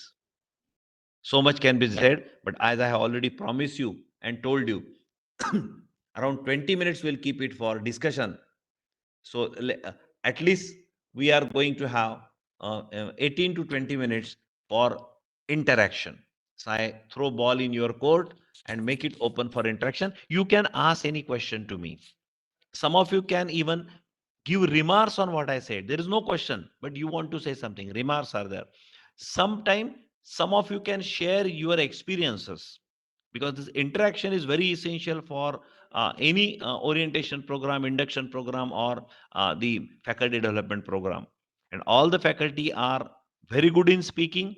All of you are talking to the student. All of you are talking to the 60 student. In fact, teacher को तो बोलने की ज्यादा आदत होती है सुनने से ज्यादा। तो आपने बहुत ज्यादा समय सुन लिया मुझे, करीबन 70 मिनट सुन लिया, तो अभी 20 मिनट आपकी बारी है। आपके कोर्ट में बॉल डालते हुए मैं मेरे सेशन को समाप्त करता हूं। इंटरेक्शन वाला 20 मिनट का सेशन ऑन हो गया है। आप अपने आप को आइडेंटिफाई करेंगे जिसी को भी प्रश्न पूछना है, और उसके बाद आपका प्रश्न या प्रतिक्रिया जो भी है आप करेंगे। हेलो। हाँ, प्रेजेंटेशन को मैंने बंद किया सो दैट विंडो अपनी अवेलेबल रहेंगी सबकी। हाँ सर, एक प्रश्न होता माझा थोडा। हाँ, कोण बोलते हैं? सर मी डॉक्टर गायत्री कुकडे बोलते आहे। हाँ, बोला बोला। हाँ, दिसलं स्क्रीनवर आला तुम्ही। हाँ, बोला. ओके। सर, आता जो शेवटचा एक टॉपिक सांगितला स्टुडंट पर्सनल प्रॉब्लेमचा, तर त्याच्याशी रिलेटेड मला विचारायचं होतं हाँ, बोला की ना. एखाद्या स्टुडंटने जर आपला गोल निश्चित केला असेल, हो. परंतु तो काही कारणास्तव तो समजा डिफोकस झाला, हं. आणि त्यांनी जे आपलं गोल निश्चित केलेलं आहे त्या गोलवर त्याचे पेरेंट्स सुद्धा संतुष्ट नसेल, बरोबर. आणि ते पेरेंट्स आपल्याला सतत विचारत आहे की तुम्ही तुमच्या स्टुडंटला समजवा, तर हं. अशा वेळेस आपण त्या स्टुडंटचा प्रॉब्लेम कसा काय सॉल्व्ह करावा सर? नाही, आता ऍक्च्युअली कसं आहे माहिती आहे का, की स्वतःच्या करिअरचं गोल मध्ये मेजर रोल त्या स्टुडंटचा आहे. हो. त्यांनी ठरवलं ते आपण जास्त भर द्यायला पाहिजे, मान्य करायला पाहिजे. पेरेंट्सचं कसं असतं, पेरेंट्सच्या दबलेल्या इच्छा असतात. त्यांच्या हं. करिअरमध्ये त्यांना जे करायचं होतं ते झालं नाही, तर त्यांना वाटतं की मुलाच्या माध्यमातून ते व्हायला पाहिजे, आणि ते बरोबर आहे. आपल्या आशा आकांक्षा मुलावर लादतात. तर अशा केसमध्ये आपण पेरेंटला खूप सपोर्ट करून फायदा नाहीये, कारण मुलाचं बरोबर आहे. स्वतःचं ऍस्पिरेशन क्रश होतं त्याच्यामध्ये. पण बरेचदा काय होतं, मुलं देखादेखी आकांक्षा बाळगतात. याचं पाहून, त्याचं पाहून, त्याचं पाहून ते म्हणतात मलाही बनायचंय, त्याला बनायचंय का तर मलाही बनायचंय. अरे प्रत्येकाच्या क्षमता वेगळ्या असतात, प्रत्येकाची मानसिकता वेगळी असते. प्रत्येकाला त्या कॉम्पिटिशनमध्ये तेवढं धावता येणार नाही तेवढ्या वेगाने. त्यामुळे त्याची फरफट होईल. तर आपल्याला टीचरला म्हणजे फॅसिलिटेटर म्हणून पहिल्यांदा हे बघायला पाहिजे त्यांनी जे करियर गोल ठेवलं, ते त्याला झेपणार आहे का? त्याच्या क्षमतेत आहे का? त्याच्या स्वभावाला धरून आहे का? कारण त्याचा जो स्वभाव सारखा बिलकुल एक धरायचा, एक सोडायचा, एक धरायचा, एक सोडायचा असा असेल, तर ज्या करियरच्या प्रिपरेशनला जबरदस्त पकड लागते आणि पॅशनेट प्रयत्न लागतात, तिथे तो मुलगा करूच शकणार नाही. कारण त्याची धरसोड वृत्ती आहे. तो एका ठिकाणी फोकसच नाही करू शकत आहे. मग आपण त्याला बरोबर. सांगायचं, "अरे भाऊ, तुझी धरसोड वृत्ती आहे ना, तू हे करियर घेऊ नको. तुला जमणार नाही. तुझे तिथले प्रयत्न वाया जातील. त्यापेक्षा तू दुसरं असं करियर घे, की जे तुला थोड्या-थोड्या वेळाचं कॉन्ट्रिब्युशन तुझी करायची इच्छा आहे, त्यात सुद्धा ते अचीव्ह होईल." मग त्याला आपल्याला ओके. करियर गोल फिक्स करताना सपोर्ट सिस्टम द्यायला लागेल. ते करताना जसा त्याच्या व्यक्तिमत्त्वाचा आस्पेक्ट मी सांगितला, त्याची ॲटिट्यूड, त्याची ॲप्टिट्यूड, त्याबरोबर पेरेंटचे एक्स्पेक्टेशन, शेजाऱ्यांच्या, नातेवाईकांच्या एक्स्पेक्टेशन हा पण भाग असतो. याच्याशी पण त्याची आपण चर्चा करायची. आपण आपली म्हणणं त्याच्यावर लादायचं नाही. ॲट द सेम टाईम चर्चा करून त्याला योग्य काय, अयोग्य काय हे समजावायचा, सांगायचा प्रयत्न करायचा. त्याच्या नजरेतनं त्याला जे वाटतं तेच झालं पाहिजे. पण त्याला वाटतं ते जर इरॅटिक असेल तर नको व्हायला. एखाद्या मुलाची क्षमता, हा सेकंड क्लास मुलगा आहे. हा 10 लोकांमध्ये बोलत नाहीये, हा बातूना नाहीये, हा प्रभावी नाहीये. 10 लोकं त्याला फॉलोवर म्हणून धरतात. Nobody takes him as a leader. आणि तो म्हणाला, "नाही, नाही मला आय-ए-एस बनायचं आहे." पहा इच्छा कोणाची काही राहू शकते. पण त्याची क्षमता, त्याचं स्वॉट एनालिसिस करायला पाहिजे. त्याची जी क्षमता आहे, त्याला मॅचिंग नसेल, तर काय होईल त्याचे प्रयत्न विनाकारण वाया जातील. आणि तो खूप थकून, खूप प्रयत्न करून फ्रस्ट्रेट झाला, की त्याला कळेल, की नाही बाबा मी इथं आय-ए-एस होऊ नाही शकत आहे. मी दुसरं काहीतरी करायला पाहिजे. आणि प्रत्येक मुलांना हे सांगायचं, की hope for the best, but prepare for the worst. तुम्हाला आय-ए-एस व्हायचं ना, hope for sorry hope for the best. पण नाही होऊ शकले आय-ए-एस तर where you will fall? Fall back net काय तुमचं? नाही झाले आय-ए-एस तुम्ही. तर मग काय आहात तुम्ही? ग्रॅज्युएट आहात का? पोस्ट ग्रॅज्युएट आहात का? ते सेलेबल आहे का? त्याच्यावर तुम्हाला जॉब मिळणार आहे का? तर त्यांना फॉल बॅक नेट सुद्धा टाईट करायला लावायचं. मी जनरली उदाहरण देतो. सर्कसमध्ये सगळे कसबदार लोकं असतात.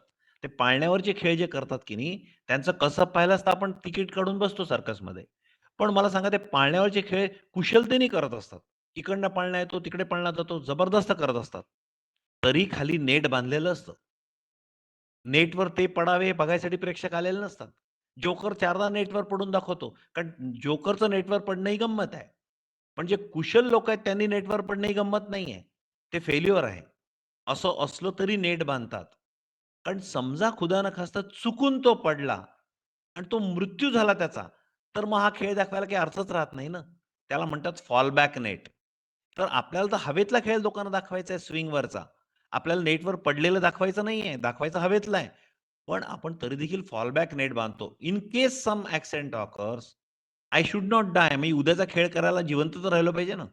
तर म्हणून फॉल बॅक नेट लावतात. फॉल बॅक नेट लावल्यानंतर त्या नेटवरच तुम्ही खेळत राहिले तर रॉंग होईल. तुम्हाला हवेतल्या स्विंगवर खेळून दाखवायचं आहे. पण फॉल बॅक नेट लावायचंच आहे. तर करिअरमध्ये सुद्धा फॉल बॅक नेट लावणं आवश्यक आहे. आणि असा एकांगी विचार अगदी केला मी बरोबर आहे बनेन सर. तर आय-ए-एसच बनेन, नाहीतर काहीच नाही. तर नाहीतर काहीच नाही मध्ये आयुष्य निघेल त्याचं मग कदाचित.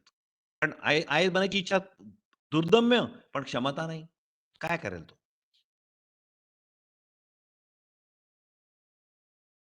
अगदी दुसरा एखादा बरोबर आहे सर. Thank you sir. धन्यवाद. आणखी हॅलो. कोणाचा काही प्रश्न, रिमार्क किंवा हॅलो. एक्सपिरियन्स शेअरिंग असेल तरी मी वेलकम करतो. सर आवाज येतोय? हां, हां. कोण बोलतोय? 1 sir minute. Hello. Sir Ankush हां. कारेकर बोलतोय. Ankush Kayarkar. Okay, okay. Sir एक क्वेश्चन होतं छोटंसं. हां, बोला. सर आपण जेव्हा क्लासमध्ये टीचिंग करतो, तर संपूर्ण विद्यार्थ्यांमधून 2-3 सर स्टुडंट असे असतात, की सर त्यांना येतं सर्वच, हं. बट ते स्टुडंट आन्सर नाही करत सर. आणि अपार्ट फ्रॉम दॅट जेव्हा आपण रिझल्ट शीट जेव्हा अनालाइज करतो, तर तोच विद्यार्थी हा टॉपर असतो.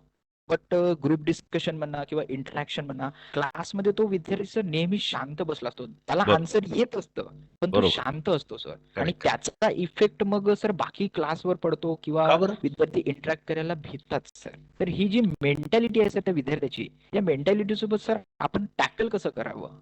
करेक्ट. नाही खूप चांगला तुमचा प्रश्न म्हणजे एकदम आवश्यक असा प्रश्न आपण विचारला. कसं होतं जो विद्यार्थी हुशार आहे, तो बोलत नाही. माझ्या मते हा काही प्रॉब्लेम नाहीये. त्याला मार्क मिळतात ना एंडला. तुम्ही त्याला शिकवलं पाहिजे आणि चांगलं शिकवून काढलं पाहिजे आणि तुमच्या शिकवल्यामुळेच त्याला मार्क मिळाले पाहिजे. असा आग्रह कशाला? अल्टिमेटली तो शिकायला आलाय. तुम्ही फॅसिलिटेटर आहे. तुमच्या शिकवण्याने त्याला मार्क मिळाले तर खूपच बढिया. तुम्ही शिकवल्याशिवाय त्याला मार्क मिळाले तर आणखी बढिया. म्हणजे बेसिकली त्याला आलं पाहिजे हा मुख्य उद्देश आहे. मग आता करायचं काय? त्याला तुम्ही ग्रुप करा आणि त्याला ग्रुपमध्ये दायित्व द्या, की तुला येतं ना बाबा, पण तुझ्या बाजूला बसलेल्या मुलाला येत नाही ना, हा तुझा पराभव आहे. You are best person in the class. You are suppose to lead the society. अशा केसमध्ये समाजाला तुझा फायदा झाला पाहिजे. आता तू हुशार आहे, तुझा रिझल्ट चांगला लागतो, तुला सगळं काही येत आहे, पण तू इतका हुशार मुलगा वर्गात असून बाकीच्या मुलांना ₹1 फायदा नाही आहे. मग तुझ्या हुशारीचा तुझ्या कलिग्सना, मित्रांना, सहअध्यायींना काहीही फायदा जर नसेल, तर काय फायदा तुझ्या हुशारीचा? अशा टाईपची त्याला प्रेरणा आणि काउंटर प्रेरणा तुम्ही जर दिली, उद्युक्त केलं, उचकवलं त्याला अक्षरशः, की तुला तर मार्क मिळतायत, तू तर हुशार आहे. पण आता तुझ्यामुळे वर्गातल्या इतर मुलांनाही मार्क मिळाले पाहिजे, तेही पास झाले पाहिजे. मग आता काय करायचं? त्या मुलाला सेमिनारची अपॉर्च्युनिटी द्या, त्याला समोरील फळ्यावर शिकवू द्या. नाहीतर त्याला 5-6च्या ग्रुपचा लीडर बनवा आणि त्याला म्हणा, 6 पैकी एकाला नाही आलं, तर आम्ही धरू तुझं फेल्युअर आहे. तुलाच नाही आलं. त्याला जुंपवा, त्याला कार्याला जुंपवा कुठल्यातरी. जे चांगलं पण आहे, टाईमपास नाहीये. माणूस जेव्हा शिकवतो ना, त्याला तीच कन्सेप्ट आणखी चांगली समजते. तर त्याला जी काही कन्सेप्ट समजली असेल, तो 4 लोकांना शिकवेल तर त्याला ती कन्सेप्ट आणखी चांगली समजेल. त्याचं इंटरपर्सनल स्किल वाढेल. इंटरपर्सनलचा तर आपण कुठला क्लास लावत नाही ना. तर त्याला ग्रुप ॲक्टिव्हिटीमध्ये भाग घ्यायला प्रवृत्त तुम्ही केलं, तर ती पर्सनॅलिटी तुम्ही डेव्हलप कराल. अभ्यासात तर त्याला येत आहे, पण पर्सनॅलिटी त्याची कच्ची आहे, इंट्रोव्हर्ट आहे, अंतर्मुख आहे. तुम्ही जे वर्णन केलं त्यानुसार, की तो कोणाशी काही बोलत नाही, हात वर करत नाही. तर तो बहिर्मुख बनेल आणि तुमच्या शिकवण्यामध्ये, तुमचा क्लास अटेंड केल्यामध्ये सब्जेक्टमधलं नॉलेज त्याला काहीच मिळणार नाही, त्याला आधीच येत आहे. पण त्याचं व्यक्तिमत्व निखरेल आणि उभरेल, हे तुमचं योगदान आणि त्याच्या अस्तित्वाने आणि कॉन्ट्रिब्युशननी त्याच्या आजूबाजूचे लोकं नॉलेजेबल होतील, हे त्याचं योगदान. असं आपल्याला थोडंसं विन-विन पोझिशन तयार करायला लागेल. Okay sir. Thank you sir. Thank you. Hello sir. हां, हॅलो सर. हां, कोण सर बोलतंय? मला मी सुरेखा जोंधरे बोलत आहे. हां, हॅलो. हां, राइट. बोला. सर माझा एक प्रश्न आहे. हां, हां. हॅलो. हां, बोला, बोला. ऐकू येतंय मला. एंटरप्रेन्युअर डेव्हलपमेंटशिप हा माझा सब्जेक्ट आहे आणि बरं. त्या सब्जेक्टमध्ये मी त्यांना आवडेल असे व्यापार योजना म्हणजे उद्योजक कसा असतो आणि त्याची वर्किंग स्किल कशी असायला पाहिजे याच्यावर मी एक मिनी प्रोजेक्ट दिलेला आहे सर्व बरं. विद्यार्थ्यांना. तर तो एक्स्ट्रा करिक्युलर ऍक्टिव्हिटी मध्ये मोडेल की को करिक्युलर नाही, ऍक्टिव्हिटी मध्ये? कोमध्ये. Actually it is utility and extension of curriculum ना, दॅट इज को-करिक्युलर. हा हा एक्स्ट्रा म्हणजे को करिक्युलमशी करिक्युलर. दुरान्वयी संबंध नाही, पण त्याच्या पर्सनॅलिटीशी संबंध आहे. That is extra curricular. आणखी एक प्रश्न आहे सर. को-करिक्युलरमध्ये राहील. हं. बोला, थँक्यू बोला. सर. आणखी एक प्रश्न आहे सर. की आम्ही मेंटर आणि मेंटी असे स्लॉट बनवलेले आहे आणि ओके. प्रत्येक एक मेंटरला जवळपास 25 विद्यार्थी आलेले आहे.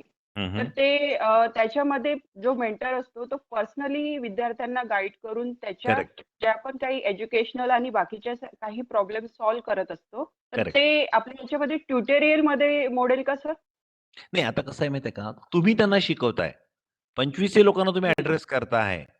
तर ते हां. तुम्हाला एका स्तराची मुलं असले तर जास्त चांगलं. रोल नंबरनुसार 1 to 25 असले तर फार चांगलं नाही. जर तुम्हाला शिकवायचं असेल तर. आता मुलांना तुम्हाला ग्रुप अच्छा. स्टडी करावून घ्यायचा असेल, तर तुम्हाला कोणतीही हां. मुलं चालतात 25. त्या 25 मधले तुम्ही परीक्षा घ्या आणि त्यातले टॉप 5 हां. लोकं बाजूला काढा, बॉटम 5 लोकं बाजूला काढा, मधले 15 बाजूला काढा आणि ग्रुप बनवा. प्रत्येक ग्रुपमध्ये मधले 3 जे राहतील म्हणजे एव्हरेज मुलं जे आहेत त्यातले 3 मुलं राहतील. हं. टॉप 5 मधला एक मुलगा राहील, बॉटम 5 मधला एक मुलगा हं. राहील.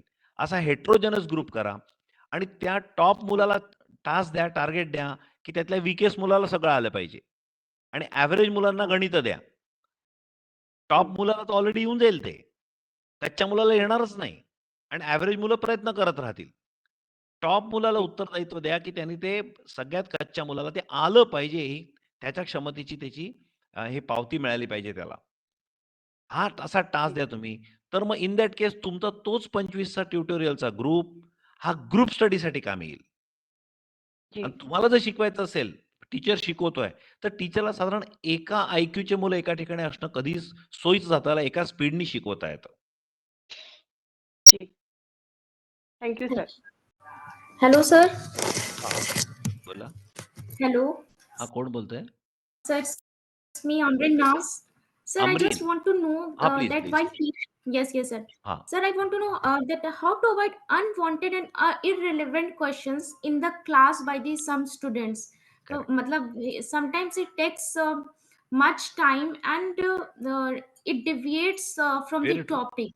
Very true. So, First of all, what find out. strategy First should of all, use? find out intention of the student. Like for example, he's asking question.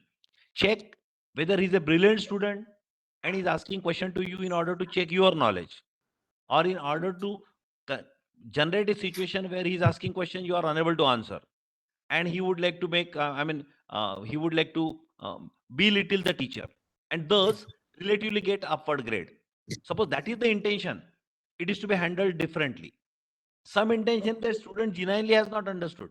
Most of the people, those who are weak, they don't have courage to raise the hand and ask the question. But some of them are weak but still notorious, and they ask the question. But in that case, we have to handle them not as a notorious. We have to handle them that as if they are a weak student, and because they have not understood, they are raising the hand and asking the thing. So addressing their problem is not out of the syllabus. You have to address their problem because that's what you are there. Suppose somebody in the class is not able to understand, teacher is essentially for that. So you have to address. Check whether when you address the weakest person in the class, whether the remaining class becoming bore, is it becoming Yes. irrelevant to Yes. them? In that case, ask that fellow to meet after the period so that you can solve his difficulty individually. But if it is going to your discussion, your elaboration is going to become helpful and beneficial to all the class, then you can solve the difficulty of the weakest student in front of the class. Because what happens, every interaction, whatever we do, should be beneficial to all the people present in the audience. Yes. Because they don't have freedom to bunk your class and go out of the class. So if they are compelled audience there, then everybody should be benefited. Otherwise, they will start doing some sort of problem. And if the second part, if somebody is notorious in order to tease you or pull you down, he would like to generate the problem. Again, you can ask him, okay, I'll answer your question after the class. But then if he's notorious, he will insist, no, madam, I want the solution of this now also. Yes. He will, because he's notorious, now he will try to insist. Then you can always talk to him and tell him that, yeah, your intentions are ill. Your intentions of asking this question are not the difficulty in this particular problem, but your intentions are to pass the time of the entire class, and I will not allow to do this. Avoid answering his question because he doesn't want to answer the question. He wants to put you in the corner. That means he's trying to trouble you. So identify him and don't give bigger window to a person giving trouble to you. Otherwise, what happens? A student is troubling you, you are getting troubled. Such scene goes for 10 minutes. And then everybody, whatever impression you might have created earlier, everybody loses that impression. So isolate that fellow and say that we'll meet afterwards. Okay, sir. Thank you. Any question? Hello sir मी मी doctor Manisha Pandey. मला एक विचारायचं होतं, hostel life good आहे की bad आहे? कारण मी म्हणजे माझ्या अनुभव सांगते.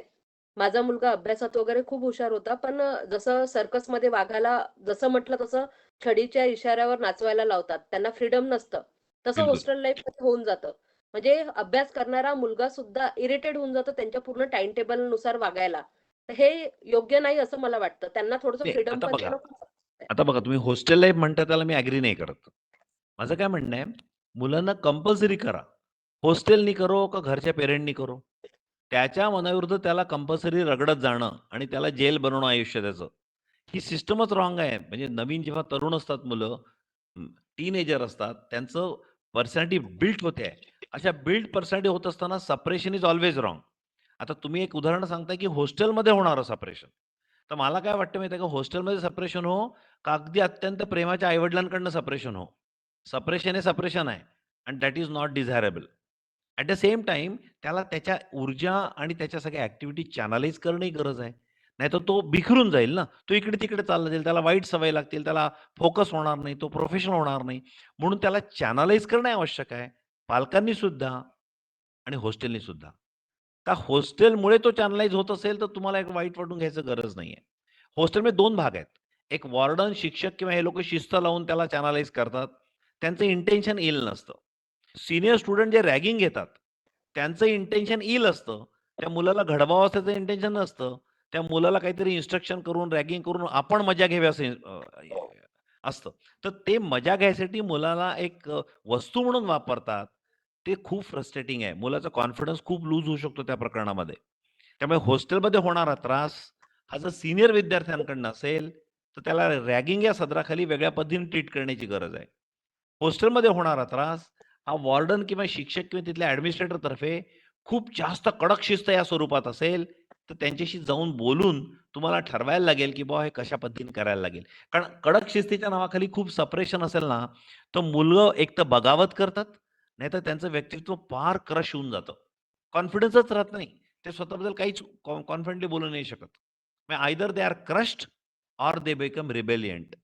तर मला असं वाटतं सप्रेशनची कुठली ऍक्टिव्हिटी पर्टिक्युलरली टीन एजमध्ये मुलाची वृत्ती असते बगावत करण्याची, तरी त्याची बगावत चॅनलाइज ठेवली तर आपण यशस्वी होऊ शकतो. बगावतला हवा दिली, इन्फ्लेट केलं तर तो नटोरियस होऊ शकतो आणि बगावतला सप्रेस केलं तर तो सेल्फ कॉन्फिडन्स गमावू शकतो. तर बगावत चॅनलाइज करायची गरज आहे. म्हणजे त्याला जे काही त्या भावना आहेत ते चॅनलाइज करायची गरज आहे. मला वाटतं थँक्यू. हां. आणखी कोणाला काही प्रश्न विचारायचे का? आता आपण टाइम लिमिट आपली क्रॉस झाली आहे, पण तरी 3-4 मिनिटं आपण एक्सटेंड करू शकतो. कोणाला काही प्रतिक्रिया द्यायची असेल, काही अनुभव शेअर करायचा असेल तर वेलकम. तरी बॅच खूप शांत होती, पण आता तुमच्या लेक्चरमध्ये हे जण फार ओपन झाले आहेत. तर ते बघून मला खूप छान वाटतंय सर. Thank you so much. नाही, टीचर जनरली इतके बोलतात त्यांना ऐकायची सवय नसते. हो सर. त्यांना सांगितलं तर कमी बोला म्हणून. प्लीज कोणीतरी प्रश्न विचारा. राहुल सर बोला. राहुल सर मेरा एक क्वेश्चन ऐसा था, बोलिए. आपका जो भी लेक्चर सेशन हुआ उसमें मैं स्लो लर्नर को तो फास्ट लर्नर में कन्वर्ट कर सकता हूँ, और बरोबर. दूसरा ऐसा है टीचर्स और स्टूडेंट्स का जो ये है कल यानी जो टीचर एग्जाम्पल हम लोग किस तरह से दें, क्योंकि टीचर स्टूडेंट का नॉलेज तो टीचर से ज्यादा है, वो आजकल ज्यादा टपरियों में बैठ रहा है, उसका एंटरप्रेन्योर डेवलपमेंटशिप उसका चाय की टपरी में ही निकल जाता है. तो और YouTube other sources of data collection बोलिए या नॉलेज का सोर्सेस बोलिए, वो सारी चीजें तो स्टूडेंट के पास ऑलरेडी एक्सेस है. और दूसरा ऐसा है कि जो भी आपने एक बात सही बोली कि जो नॉलेज है वो सिर्फ टीचर 5 से 10% ही देता है, बाकी तो उसको ऑलरेडी सेल्फ स्टडी से भी स्टूडेंट बन सकता है सारी चीजें. तो हम क्या ऐसे एग्जाम्पल दे उसको जो जिंदगी भर याद रहे, तो ऐसे कौन से एग्जाम्पल देने चाहिए? नहीं, जैसे कि अभी क्या होता है, if you discuss the story of the successful people with him, permanently people are inspired and motivated. Like successful people ने किया क्या? जैसे मान लो तेंदुलकर ने एक 6 मारा, पूरा स्टेडियम खड़ा हो गया, भारत भर के पूरे 15-20 करोड़ लोग तालियां बजा रहे टेलीविजन के सामने. एक ये दृश्य के लिए तेंदुलकर सवेरे 6 बजे से रात को 11 बजे तक फ्लड लाइट में दिन भर प्रैक्टिस करता है, पसीने बहाता है, तब ये 6 निकलता है. ये 6 ही जो मोमेंट अगर आपको चाहिए तो उसके पहले का दिन भर की तैयारी करना जरूरी है. तेंदुलकर का एग्जाम्पल आपने दिया कि वो कैसे प्रैक्टिस करता है, नेट प्रैक्टिस कैसे करता है, महीने भर अपने आप को फिट कैसे रखता है, कोहली भी कैसे फिट रखता है अपने आप को. तो क्या होता है, जो भी सक्सेसफुल पीपल का उनके आंखों को चकाचौंध करता है ग्लैमरस सक्सेस. तो कहते हैं ये ग्लैमरस सक्सेस आउटकम है, उसके पहले बहुत सारा पसीना है. तो स्टूडेंट को एकेडमिक्स में हो, करिकुलर एक्स्ट्रा करिकुलर में अगर सक्सेस मिलाना है तो उसके पहले बहुत सारा पसीना बहाना है, हार्डवर्क करना है. इसके लिए उनको प्रवृत्त करना पड़ेगा. पहले तो सजग करना पड़ेगा, जागरूक करना पड़ेगा, उसके बाद प्रवृत्त करना पड़ेगा. तो सक्सेस स्टोरी शेयर करना, ये टीचर, मैंने कहा ना 10% के ऊपर टीचर नॉलेज या इंफॉर्मेशन दे नहीं सकता है. फिर बाकी क्या करेगा टीचर इंस्पायर करेगा, एक और मोटिवेट इसमें एक करेगा. और चीज है, एक और चीज है कि हम प्लीज. सक्सेस स्टोरी बताए भी. सपोज मैंने सक्सेस स्टोरी बताई, राइट. धीरू भाई अंबानी की बता दिया एज ए एंटरप्रेन्योरशिप में वो कैसे आए, तेंदुलकर की बता दी, विनोद कामली और तेंदुलकर में क्या डिफरेंसेस थे वो कंपैरिजन बता किया, ठीक दिए. है. ठीक है, रतन टाटा में और अंबानी में और रिलायंस अदानी में क्या डिफरेंसेस है ये बता दिया. फिर अल्टीमेट स्लो लर्नर को मैं फास्ट लर्नर ये सारी टेक्निक को यूज करके बता सकता हूँ.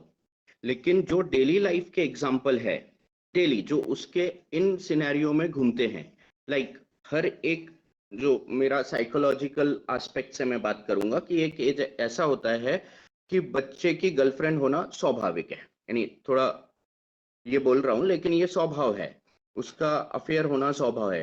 तो क्या मैं खड़े होके अपने डाइस पे इस तरह के एग्जाम्पल दूं तो मेरा एचओडी आएगा और बोलेगा कि ये क्या पढ़ा रहे हो आप, लेकिन प्रेजेंट सिनेरियो तो यही है। एक अगर मैं कितना भी रिस्ट्रिक्टेड करूं कि भाई स्मोकिंग इंजurious होती है हेल्थ के लिए, लेकिन इंजीनियरिंग के बोलिए, मैनेजमेंट के बोलिए, आधे से ज्यादा बच्चे स्मोक करते, 80% क्राउड विद गर्ल्स आल्सो। तो जब उनको ये सारी चीजें जो एग्जाम्पल है जो हमारे यूट्यूब में या बुक्स में मिल रही है, लेकिन उसके बाद उनको क्या मैं ऐसे एग्जाम्पल दे सकता हूँ जो उनके डायरेक्ट कनेक्टेड हो, जो वो डेली लाइफ से कर रहे हैं। एक ये इसमें सबसे बड़ा ड्रॉबैक कैसा आता है कि एक एचओडी आके बोलेगा या प्रिंसिपल आके बोलेगा नहीं आप ऐसी बातें मत करिए क्लास में। एक तो पहला क्वेश्चन मेरा ये है। दूसरा क्वेश्चन है स्लो लर्नर के लिए आज 35% के बहुत सारे विद्यार्थी है जो आईएएस के लिए अप्लीकेबल हो गए। तो जब वो 35 एक कोल्हापुर साइड में एक आईएएस बने 2 साल पहले, उनका जो परसेंटेज था बीए 35, 50% इन ग्रेजुएशन। तो ये एबिलिटी में शायद 35 में उनके टाइम पे कुछ नहीं था, उन्होंने स्ट्रगल किया होगा 4 साल 5 साल 6 साल और फिर वो आए होंगे। तो मैं तो ये जज नहीं कर सकता ना आज कि ये बच्चे में एबिलिटी जो है 35 की है तो ये आईएएस नहीं बन सकता। वो अगर कर रहा है तो डेफिनेट बन जाएगा। वो उसका नहीं, अभी सेल्फ देखिए एनालिसिस। क्या होता है, हाँ, आईएएस बनने के लिए नहीं केवल नहीं सर, एक एकेडमिक्स मिनट, लगता मैं नहीं है। क्वेश्चन खत्म नहीं हुआ, क्वेश्चन नहीं खत्म हुआ है। दूसरा एक और चीज ऐसा है, क्या हम अगर एक्स्ट्रा करिकुलर एक्टिविटीज में अपने, हम कॉलेजेस में भी चलता है कि कॉम्पिटिटिव सेल बना दिया, बाहर के गेस्ट को बुला लिया और वहां से दे दिया, उनको लेक्चर्स दे दिया। लेकिन अगर मैं उसको बोलता हूँ अपने एचओडी को या अपने प्रिंसिपल को कि सर एक काम करते हैं, ये कॉम्पिटिटिव सेल बन गया, एक्स्ट्रा करिकुलर एक्टिविटी में आए, सपोज कोई भी अधिकारी आए और उन्होंने लेक्चर दिया, क्या उसके बाद बच्चा उसको फॉलो कर रहा है? वो तो नैक के लिए हम लोग ने कर लिया काम, फोटो वोटो खींच के दिखा दिया सारी चीजें। लेकिन अल्टीमेट मेरा ऑब्जेक्ट यानी एज अ टीचर बंदों को लीडरशिप क्वालिटी डेवलप कराना है। और लीडरशिप क्वालिटी में मुझे ही नहीं कराना है, सारे कॉलेजेस को कराना है, सारे एचओडी को कराना है और सारे प्रिंसिपल और मैनेजमेंट को भी कराना है।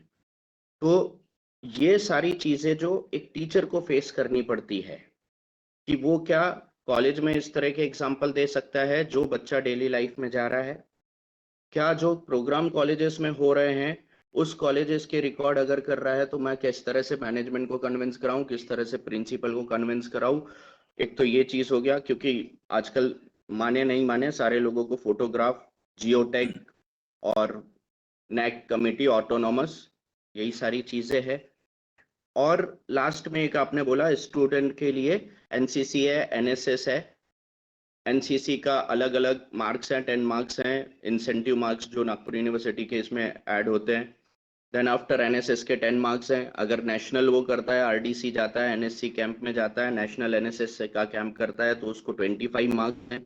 उसके लिए महाराज बाग में एक अच्छा खासा डिपार्टमेंट बना हुआ है जो नागपुर यूनिवर्सिटी में रन करता है इन सारे स्टूडेंट्स को लेके। लेकिन कॉलेज में हम लोगों के रिस्ट्रिक्शंस हो जाते हैं कि ये बच्चा नहीं पढ़ रहा है, ये बच्चे ने असाइनमेंट सबमिट नहीं किया है, ये बच्चे की अटेंडेंस नहीं है, लेकिन उस बच्चे ने एनसीसी में या एनएसएस में तो अच्छा परफॉर्म किया है। तो उस टाइम पे मैं अपने एचओडी को, अपने मैनेजमेंट को, अपने प्रिंसिपल को कैसे कन्विंस करूं? चलिए ठीक है, आपका प्रश्न अब इतना बड़ा था कि उसमें से क्या मैं आंसर कर पाऊंगा मुझे नहीं मेरे पता। को मैं तीन जितना प्रश्न है सर। जितना याद रहेगा वो करूंगा। हाँ नहीं, एक येस तीन येस प्रश्न। राहुल सर एक मिनिट, राहुल एक सर एक मिनिट, सरांना पहिले एवढ्या प्रश्नांचं उत्तर देऊ द्या, then we will go ahead. Yes sir please. हाँ राइट राइट। एक चीज ऐसी है कि जैसे मान लो एक्स्ट्रा करिकुलर जो है, इसका नाम ही एक्स्ट्रा करिकुलर है। इसका मतलब करिकुलम के जगह नहीं करना ही है, करिकुलम के अलावा करना है। जैसे मान लो एनसीसी है, एक्स्ट्रा करिकुलर है, वो एनसीसी करना है लेकिन पढ़ाई के जगह एनसीसी नहीं करना है, पढ़ाई के अलावा पढ़ाई के साथ साथ एनसीसी करना है तो डिजायरेबल है। अगर वो पढ़ाई में पूरा सारे सब्जेक्ट में बैकलॉग उसको आ रहा है और एनसीसी कर रहा है तो मेरे हिसाब से डिजायरेबल नहीं है। क्योंकि सारी एक्टिविटी साथ-साथ उसने करनी है। जैसे आपने आईएएस का एक दूसरा उदाहरण दिया कि 35% वाला बच्चा आईएएस हो गया। देखिए आईएएस होने के लिए एकेडमिक ये केवल क्वालिफिकेशन नहीं है ना, उसकी पर्सनैलिटी अच्छी होनी चाहिए, उसका जनरल नॉलेज अच्छा होना चाहिए, उसको सामाजिक जितने सारे प्रश्न हैं उसके बारे में आकलन होना चाहिए उसको।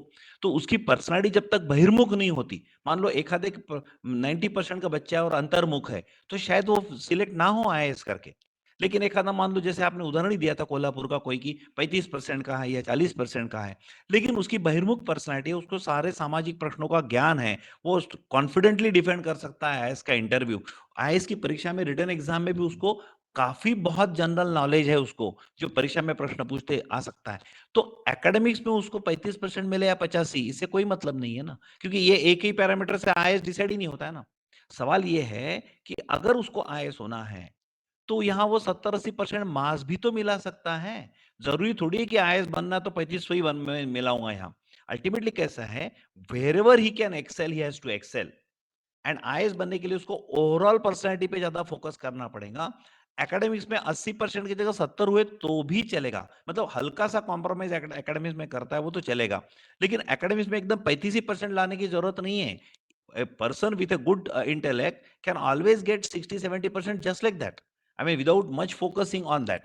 अगर वो 35% में लाता है और बच्चा आईएएस होता है, मतलब कैलिबर है, लेकिन 35 में लाता है, इसका मतलब उसने निग्लेक्ट किया स्टडी, इसलिए 35 मिल रहे हैं उसको।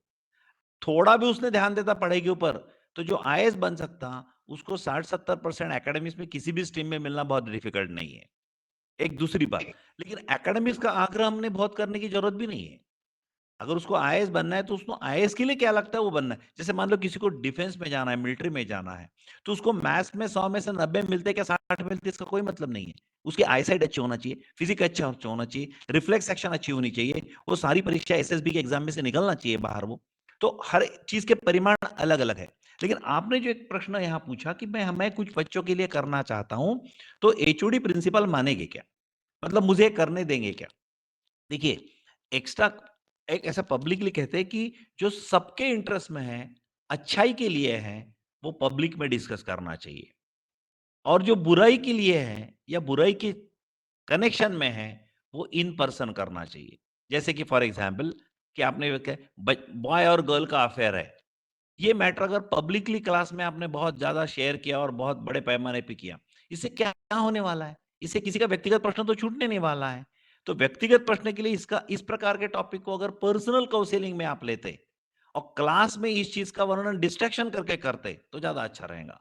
क्योंकि in general for good student they should not get distracted to this mode. तो इसको पढ़ाई के समय में इसको, though it is a natural, very natural, लेकिन इसका वर्णन तो हम डिस्ट्रैक्शन करके ही करेंगे। भले ये नेचुरल है, लेकिन उसको काबू में लाने की जरूरत है, मतलब सेल्फ डिसिप्लिन में लाने की जरूरत है। उसमें है तो डिस्ट्रैक्शन ही है एक प्रकार का। इसमें अगर आप क्लास में पब्लिकली बातें करेंगे तो शायद काफी लोगों को उसमें परहेज हो सकता है। तो मेरे ख्याल से जैसे एडिक्शन है किसी की, आपने वर्णन जो किया था सिगरेट का एडिक्शन है और किसी का एडिक्शन है, इसकी चर्चा सरेआम 60 के क्लास में ना करो तो ज्यादा अच्छा है। वहां उसको आप कंडेम ही करो, उसको बोलो कि ये होना नहीं चाहिए, एडिक्शन किसी का होना नहीं चाहिए, ऐसी बातें पब्लिकली करना है। इन पर्सन अगर किसी को लड़का है तो स्मोक कर रहा है बच्चा, वो एडिक्शन में चला गया, तो आपकी बातों से वो एकदम डिमोटिवेट नहीं होना चाहिए। सर मेरी तो जिंदगी खराब हो गई, मैं स्मोकिंग तो मैं छोड़ नहीं पा रहा हूँ, और आपने कहा स्मोकिंग बहुत गलत चीज है, तो मैं तो अभी कहीं का नहीं रहा। तो उसको इन पर्सन बोलो, चलो ठीक है भी, जहां भी आप है शुरुआत करो। आज मान लो आप 10 सिगरेट दिन के अगर आप कंज्यूम करते हो तो कम करो ना, धीरे धीरे कम करो। हफ्ते भर में हम मिलेंगे, क्या आपकी 10 सिगरेट 5 हो सकती है? See, we have to take him to the direction where it is desirable. जैसे एक साइकोलॉजी में कंसेप्ट है called as basic self, social self and ideal self. Social self तो व्यक्ति लोगों की नजर में, it is social self. But basic self क्या होता है? व्यक्ति जो खुद है, खुद की नजर में आज है, that is called as basic self. और व्यक्ति खुद की नजर में भविष्य में बनना चाहता है, that is called as ideal self. जैसे मैं 60% का बच्चा हूं, लेकिन मुझे एक ना एक दिन 75% मार्क मिलाने हैं, तो 75% मेरा हो गया आइडियल सेल्फ, 60% मेरी अभी की अवस्था है ना बेसिक सेल्फ। तो मेरा 60 से 75 जर्नी चालू हो जाता है। तो बेसिक सेल्फ बच्चे का चाहे जो भी हो, मान लो चेन स्मोकर हो, ये बेसिक सेल्फ हो गया उसका। उसको एक बार अगर कन्विंस हो गया कि उसका आइडियल सेल्फ नॉन स्मोकर होना है, भले उसकी आज की अवस्था 25 सिगरेट दिन में पी रहा है, तो बेसिक सेल्फ उसको अवगत है आइडियल सेल्फ उसका हम नॉन स्मोकर कराएंगे टीचर के काउंसलिंग से, तो उसका जर्नी चालू हो जाता है। बेटा देखो 25 का तो एकदम 0 नहीं होगा, अब धीरे-धीरे कम करना पड़ेगा। धीरे-धीरे मतलब इतना भी धीरे-धीरे नहीं कि तुम्हारी सांस पहले खत्म हो जाएँगे और बाद में सिगरेट कम होंगी। तो मृत्यु के पहले ही करना है ना कम इसको। तो अगले 5 साल में इसको अगर आपको छोड़ना है सिगरेट और 25 सिगरेट डेली कर रहे हो, तो हर साल आपकी 5 सिगरेट तो कम होनी चाहिए ना। मतलब कुछ ना कुछ रफ्तार उसको सेट करो व्हिच इज़ मैनेजेबल। क्योंकि हम कहेंगे भई कल से एक भी सिगरेट मत पियो, तो उससे मैनेजेबल ही नहीं है वो। तो उसकी सिगरेट कम होने पॉसिबल नहीं है। आपका एडवाइस वो दन से इग्नोर कर देगा कि ये तो मुमकिन ही नहीं है, छोड़ देगा वो। उसको कुछ ना कुछ एक अचीवेबल टारगेट देके एडिक्शन से धीरे-धीरे अगर बाहर ला सकते, तो मेरे ख्याल से it will be hello sir. हाँ, हेलो सर, एक हाँ, शॉर्ट अविनाश जी बात क्वेश्चन कर है. रहे हैं? Yes sir. एक लास्ट क्वेश्चन घेऊया सर हा अविनाश सरांचा, मग थांबूया. बरं. शॉर्ट मध्ये आन्सर दिले चालेल सर. रेमेडियल कोचिंग ऍक्च्युली काय आहे आणि त्यासाठी आपल्याला काही फंडिंग वगैरे असते का? त्यात जर आपल्याला काही चेंजेस करून एखादा प्रोग्राम वगैरे अरेंज करायचा असला तर? बेसिकली रेमेडियल कोचिंग म्हणजे काय? नॉर्मल कोचिंग तुम्ही दिलं, तुमच्या स्पीडला तो कोप अप करू शकला नाही, तो खाली पडला. मग त्याला उपाय म्हणून रेमेडी म्हणजे उपाय. त्याला उपाय म्हणून तुम्ही काय करताय, की त्याला ॲडिशनल कोचिंग देताय, की आधी तुम्ही जे कोचिंग दिलं त्याला ॲडिक्वेट नव्हतं. सगळ्यांना ॲडिक्वेट होतं, सगळे पास झाले. पण तो नाही कोप अप करू शकला. म्हणजे तो थोडासा वीक असेल किंवा त्याला समजलं नसेल किंवा तुम्ही शिकवलं तेव्हा त्याचं लक्ष नसेल. काही कारणं असंख्य असतील. पण रिझल्टंटली त्याला तो पास झालेला नाहीये, फेल झालेला आहे. मग त्याला फेलचं पास करण्यासाठी तुम्ही ॲडिशनल इनपुट जे देता, त्याला म्हणतात रेमेडियल कोचिंग. आता रेमेडियल कोचिंग गव्हर्नमेंटकडनं त्याला फंडिंग येतं का नाही येतं, आता हा विषय वेगळा होऊन जाईल हा. हा थोडासा वेगळा विषय होईल. काही ठिकाणी स्कीम्स आहेत, काही ठिकाणी नाही आहेत आणि कुठल्या मुलांसाठी आहेत, कुठल्या मुलांसाठी नाहीत. म्हणजे हा वेगळा विषय होईल. पण रेमेडियल कोचिंग म्हणजे आत्तापर्यंत केलेले प्रयत्न त्या मुलासाठी पर्याप्त नाही आहेत. म्हणून त्याला ॲडिशनल आपण सपोर्ट देतो. That is called as remedial coaching. Okay sir. Okay sir. Avinash sir, तुम्हाला जर सरांशी कॉन्टॅक्ट करायचं असेल तर मी सरांचा नंबर तसा शेअर करेल. हा सर तुम्ही चालेल ना? शेअर करा माझा नंबर सगळे ठीक शेअर आहे. करा आणि ओके. राहुल सरांचं सुद्धा पूर्ण समाधान झालं नसेल तर माझा नंबर शेअर करा, आम्ही बोलू शकतो नंतर. हो सर, आणि मला नक्की. खूप खूप आनंद झाला सगळ्यांनी पार्टिसिपेट केल्यामुळे असं एक सेशन थोडंसं लाईव्हली झालं. धन्यवाद येस सर. सगळ्या पार्टिसिपंटचे. Thank you so much sir. Anil sir आहेत का? Anil Meshram? Yes ma'am, yes ma'am. हा, yes sir. Sir please kindly propose vote of thanks in short. Thank you ma'am. सर्वप्रथम मी धार्मिक मॅडम यांचा खूप आभारी आहे की त्यांनी मला आभार प्रदर्शनासाठी नियुक्ती केला. त्याबद्दल मी त्यांचा खूप आभारी आहे. पुनश्च धन्यवाद मॅडम. आणि या शासनासाठी लाभलेले आदरणीय डॉक्टर सुरेंद्र गोडे सर यांनी आम्हाला खूप महत्त्वपूर्ण अशी माहिती दिली. त्यांनी विद्यार्थी आणि शिक्षक यांच्या संबंधाचा समतोल कसा राखता येईल, जेणेकरून आपले अध्ययन व अध्यापन या दोन्ही गोष्टींचा कसा समतोल राखता येईल आणि आपले अध्ययन कसे पूर्णत्वास जातील, या सगळ्यांची सरांनी खूप महत्त्वपूर्ण अशी माहिती दिली आहे. आणि या कार्यक्रमाबद्दल मी HRDC नागपूर यांच्या वतीने सरांचा खूप खूप आभारी आहे. तसेच सर्व शिक्षक वर्ग यांचा सुद्धा मी आभारी आहे की त्यांनी खूप सपोर्ट केला आणि व्यवस्थित हा कार्यक्रम व्यवस्थित पार पडलेला आहे. आणि क्वेश्चन सेशन हा खूप महत्त्वाचा होता आणि खूप चांगल्याच प्रकारे गेला असं मला वाटते. आणि धन्यवाद मॅम. आणि सगळ्यांचाच धन्यवाद एकदा. आणि हा सेशन इथेच संपला असे मी पुनःच जाहीर करतो. Thank you. Thank you Anil sir. Thank you गोळे सर. थँक्यू. चला आपण इथे थांबूया. आप लोग लंच ब्रेक के लिए प्रोसीड कर सकते हैं. We will meet at 1:30. 1:30 वाजता आपला नेक्स्ट सेशन सुरू होईल. 1:15 वाजता मी मीटिंग सुरू करेल. 1:15 I will start the meeting. आप लोग तुरंत ज्वाइन करिए. 1:30 बजे अपना आगे का सेशन शुरू होगा. Thank you all of you. Okay ma'am. Thank you. Thank you.